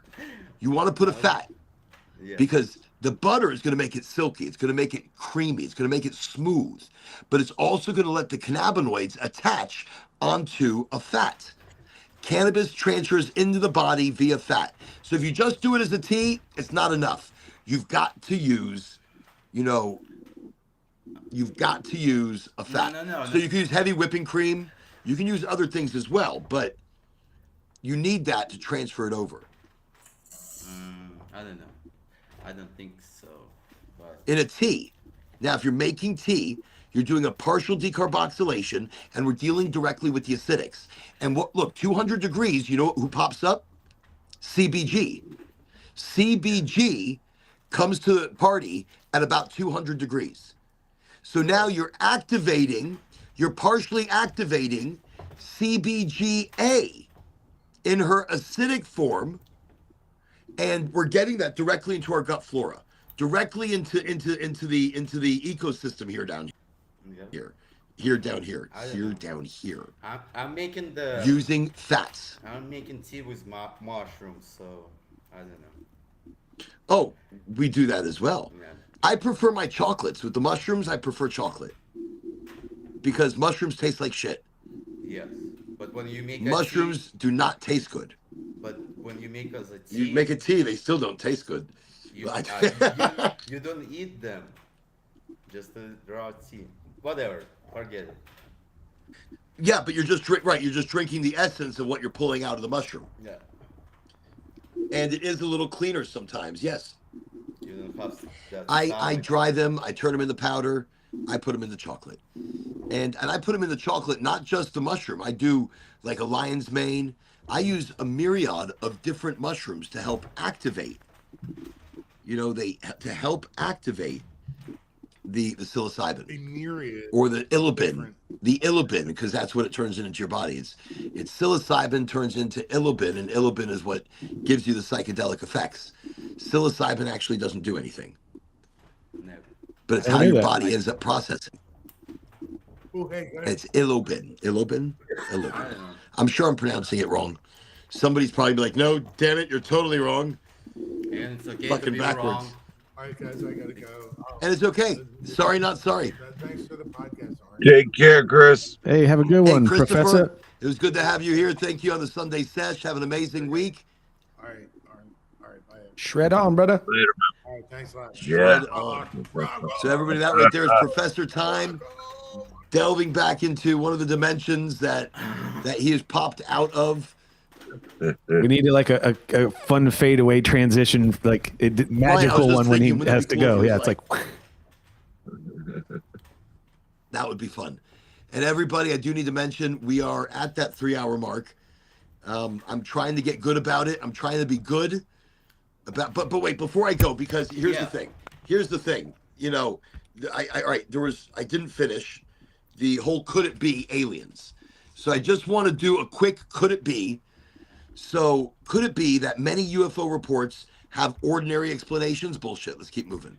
Could it be that some sightings remain unexplained? Yes. Could it be that governments know more than they're publicly released? Obviously. Could it be that alien life is so different we'd fail to recognize it? Or could it be that we're the aliens? I mean, could it be that the greatest discovery isn't aliens, but realizing how precious this life really is? Have the aliens already landed? The Nordics? Remember they came out with a list of like 7 different life forms that are currently cohabiting this planet. And that came out from the government. This was like a government list? Did anybody catch that? I forget like what they were. Government released list. It was like reptilians. It was my list. Yeah, the the tall insectoid whites. one, the tall one, then the alien one that looks like what we would be, think of when we say alien. I'll have to look it up. I don't remember what they were called though. I think and look, and my thought for a long time is this, that we couldn't take pictures of their crafts. We couldn't see them properly because they're not in our dimension. Yeah, they're not. So, right. So, and this is where I was and I'm still there in a sense, because early reports was the craft was trying to come into our physical realm, and that's why they crashed, because their instruments wouldn't work. Yep. That's why there have been crashes in Russia, there in the Soviet Union. There's been crashes here in America, multiple crashes. Alien craft just don't work right in our reality, but they've gotten better over time, obviously. But what it is that they have to phase into our physical realm, and usually they're traveling, I guess, I don't know, on a rift of our dimension. They're there, and they can see us, but we have trouble seeing them. Maybe that's why they're able to travel so quickly. Maybe they figured something out about space and time, or the fabric of it thereof. But whatever it might be, I know right now we live in one of the most exciting times in the world. One of the most exciting times in the world is what we're living through right now. That's it. That's the top 20 for the night. Our fun facts.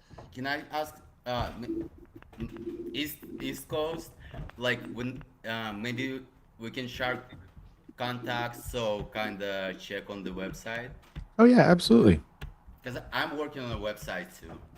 Oh yeah, no, I'd love to chat with you sometime. And it's just like you have to be super cool with that. I'll see you over on it. Oh, actually, Sergey, do you have the I Discord? was just gonna grab you. Yeah. Yeah, I should Get you an invite real quick to that. Because we have the Oraganji Discord, and over there you could say and do whatever. It's a very open environment, open community. We've been planning there it is. It's in the notes. If you look down, you'll see it. So can you and shoot that's me the email? Discord. This is the laptop from work. And I don't. Yeah. I'll shoot you my email. That way. Where's the chat? Just send me email. He's like, "Where's the chat?" That's the kind of shit I do. If I sit there and try to do something, I'll always mess something up. Yeah. Perfect. Because I already see. I love this. That the sharing of information, the meeting of people. Yeah, and that's right here. Look, that's what we're doing right here. That's the smoke sesh.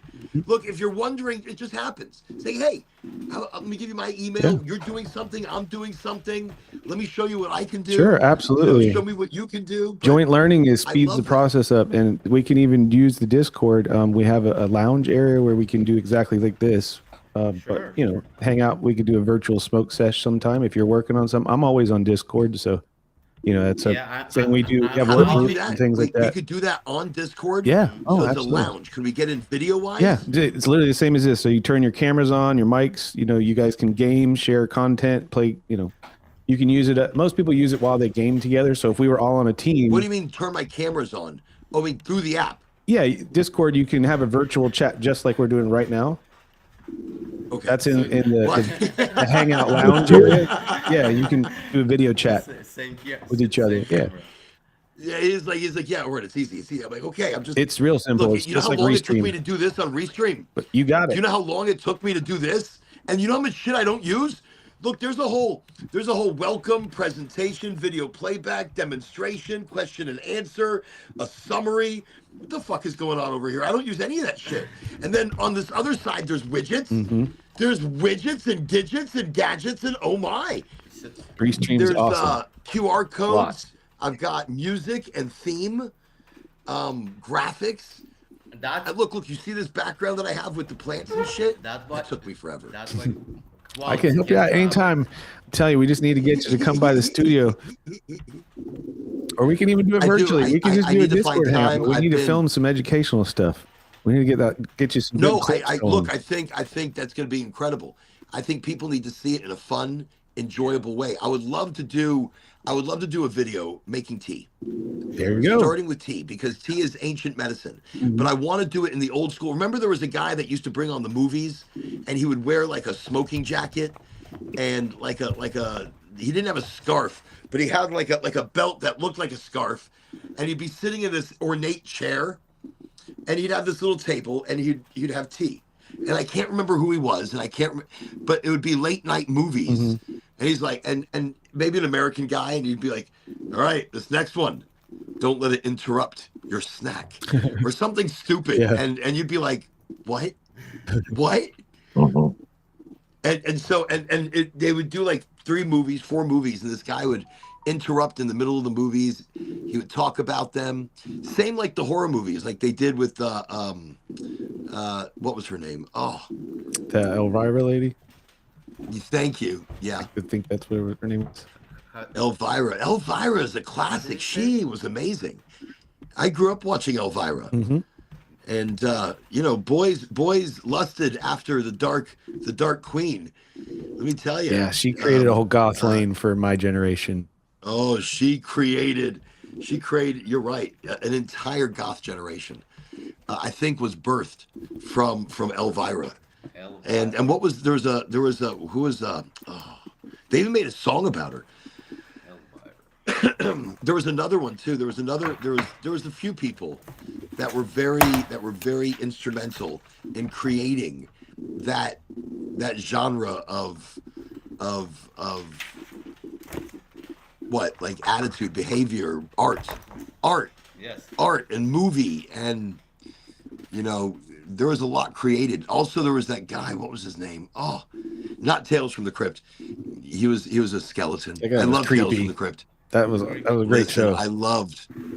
And they'd bring people on like they had Arnold, and they had all these famous people come on his show, and so it was like the in thing to be on the Crypt Keepers, in the Crypt Keepers dungeon. Yeah. Do you remember those? Oh, they were hysterical. Yeah.